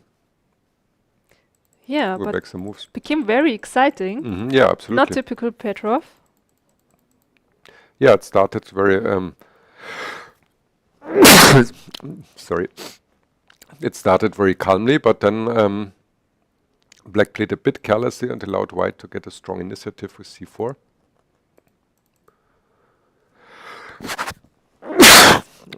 Sorry, sometimes in dry air I'm getting some sneezing attack.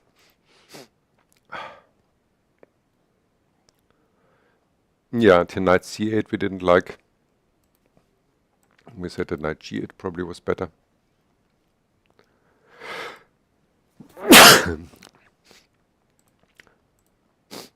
So until white had strong pressure, but somehow didn't find the concrete the concrete finish. But we also didn't see it.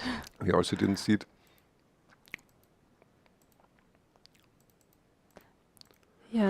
h4. Yeah, and then here we expected black to take in h4, but for some reason black played g4. Yeah, and here this was the last crucial moment when black should have freed herself with c5 and instead made a blunder with knight e7, but now with the problem with rook f6. Yeah. So 2 very beautiful rook moves in the first round. Very exciting games. So a lot of nice position for some tactics. Yeah, this was the other nice rook move here. That the former world champion won. Very interesting game. This was this very hyper modern opening. Very sharp game. Very difficult to play the position from early on. There were no automatic moves. This was this game if you everybody saw before. Remember. and later on black having some material advantage, 1 pawn, or could also get 2 pawns, but white had very strong positional compensation. You're not in and the when game. later on when black played unprecisely, then You're not in the main game. then white, sorry, I'm not in the main. Yes. Yeah, this was this move c6 was a blunder, because then later when the white queen came to b7, this was disastrous effect. Okay, yeah, and then later on, here, of course, black had huge problems, and white could take here, and yeah, white had, of course, very active pieces, and then the former world champion, of course, played perfectly here, and yeah, Yeah, nice this technique. nice technique with rook f5 and then rook h5. So many beautiful rook moves in these games today, so I'm really looking forward to the next round. I'm sure we will see another nice tactics and Yeah, maneuvers. Let's just recap the last 2 games maybe. Yes. Yeah, this was the very nice game of Elisabeth. Already very early in the opening got a clear advantage. Yeah, with And queen c7, not so yeah, queen precisely c7 played. probably is Yeah. an important tempo. Yeah. Yeah, and here already black objectively probably is even lost already, because this white knight in waiting to d6, this is absolutely terrible. Yeah. And then well played by Elisabeth. Yeah, nice finish also in the end. Absolute Yes. perfect game from the white view. Yeah. Yeah, and then this nice finish And here with rook d7. Yeah. A second beautiful rook move. Yeah. No chance for black. Yeah. Very nice. And Yeah, and this last was- game from today. Well, basically, I think it was a nice Sicilian counter victory by Dzagnidze. Although in between it was very sharp and also white had chances, but altogether I think it was a good game. Yeah. And we saw many typical ideas in the Sicilian with taking Yeah, on this- c3. Yeah, this typical exchange sacrifice. Yes. Yeah, this rook d4, king d2, it was creative, but probably too creative. But it wasn't so easy for white to play in this position. No. I also like that after rook g1, where you think, okay, now I'm pretty sure I'm not castling, and then exactly, okay, castling. So I like this moment a lot. And this is what I remember that Kasparov once said when I think against, in those times, very strong, I think Slovak or Czech Grandmaster Movsesian also allowed in some sharp night off against him, exchange sacrifice in c3. And although it was objectively unclear, he said it's a question of chess culture not to allow such a sacrifice, because it's in practice it's so difficult to play for white. It is, yeah, as we saw in this game. Yeah, and black did well Yeah, so far with it this was nice move very here. well played. Yes. But then if we do interpret the engine correctly, the white had some miraculous possibility to save herself, but we also didn't see it. Yeah. So yeah, somehow the engine thinks that this position is equal, but we have no idea how. So, by the way, do you have the pairings of the next round somewhere? I don't This might be know. interesting too. Yeah, I don't know exactly, but here we can see it. We can see the results. Yeah, so again, we have a draw between Dronavalli and Koneru, and we have, of course, also a draw between the Muzychuk. the sisters. And Alexandra won against Alina, Zhongyi won against Zhu Jiner, and Elisabeth won against Dinara, and Nana won against Zhansaya. So 1 victory for black. Yeah, a very And- exciting day. 4 decided games in the first round. This is quite unusual. I mean, Yes. if I remember, let's say in a tournament like Wagner now, there were maybe just 2 decided games and the rest draws. Yeah, I like the fighting spirit. Yeah, absolutely. Great fighting spirit by the ladies, and I think we can look forward to lots more of exciting matches and hope to see you again here tomorrow.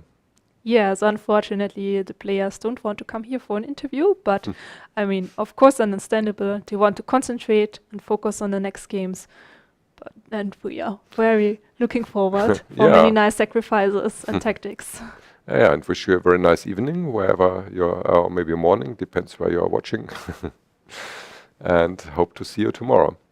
Yeah. Bye. Bye.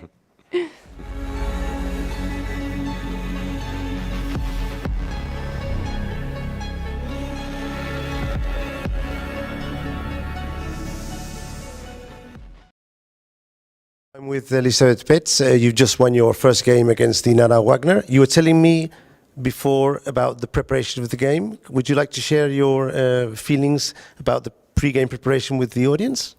Yes, my coach actually like 5 or 6 days ago, he prepared me something and he sent it to me like 3 days ago. I checked it and everything, and then meanwhile my dad actually also worked on something totally different.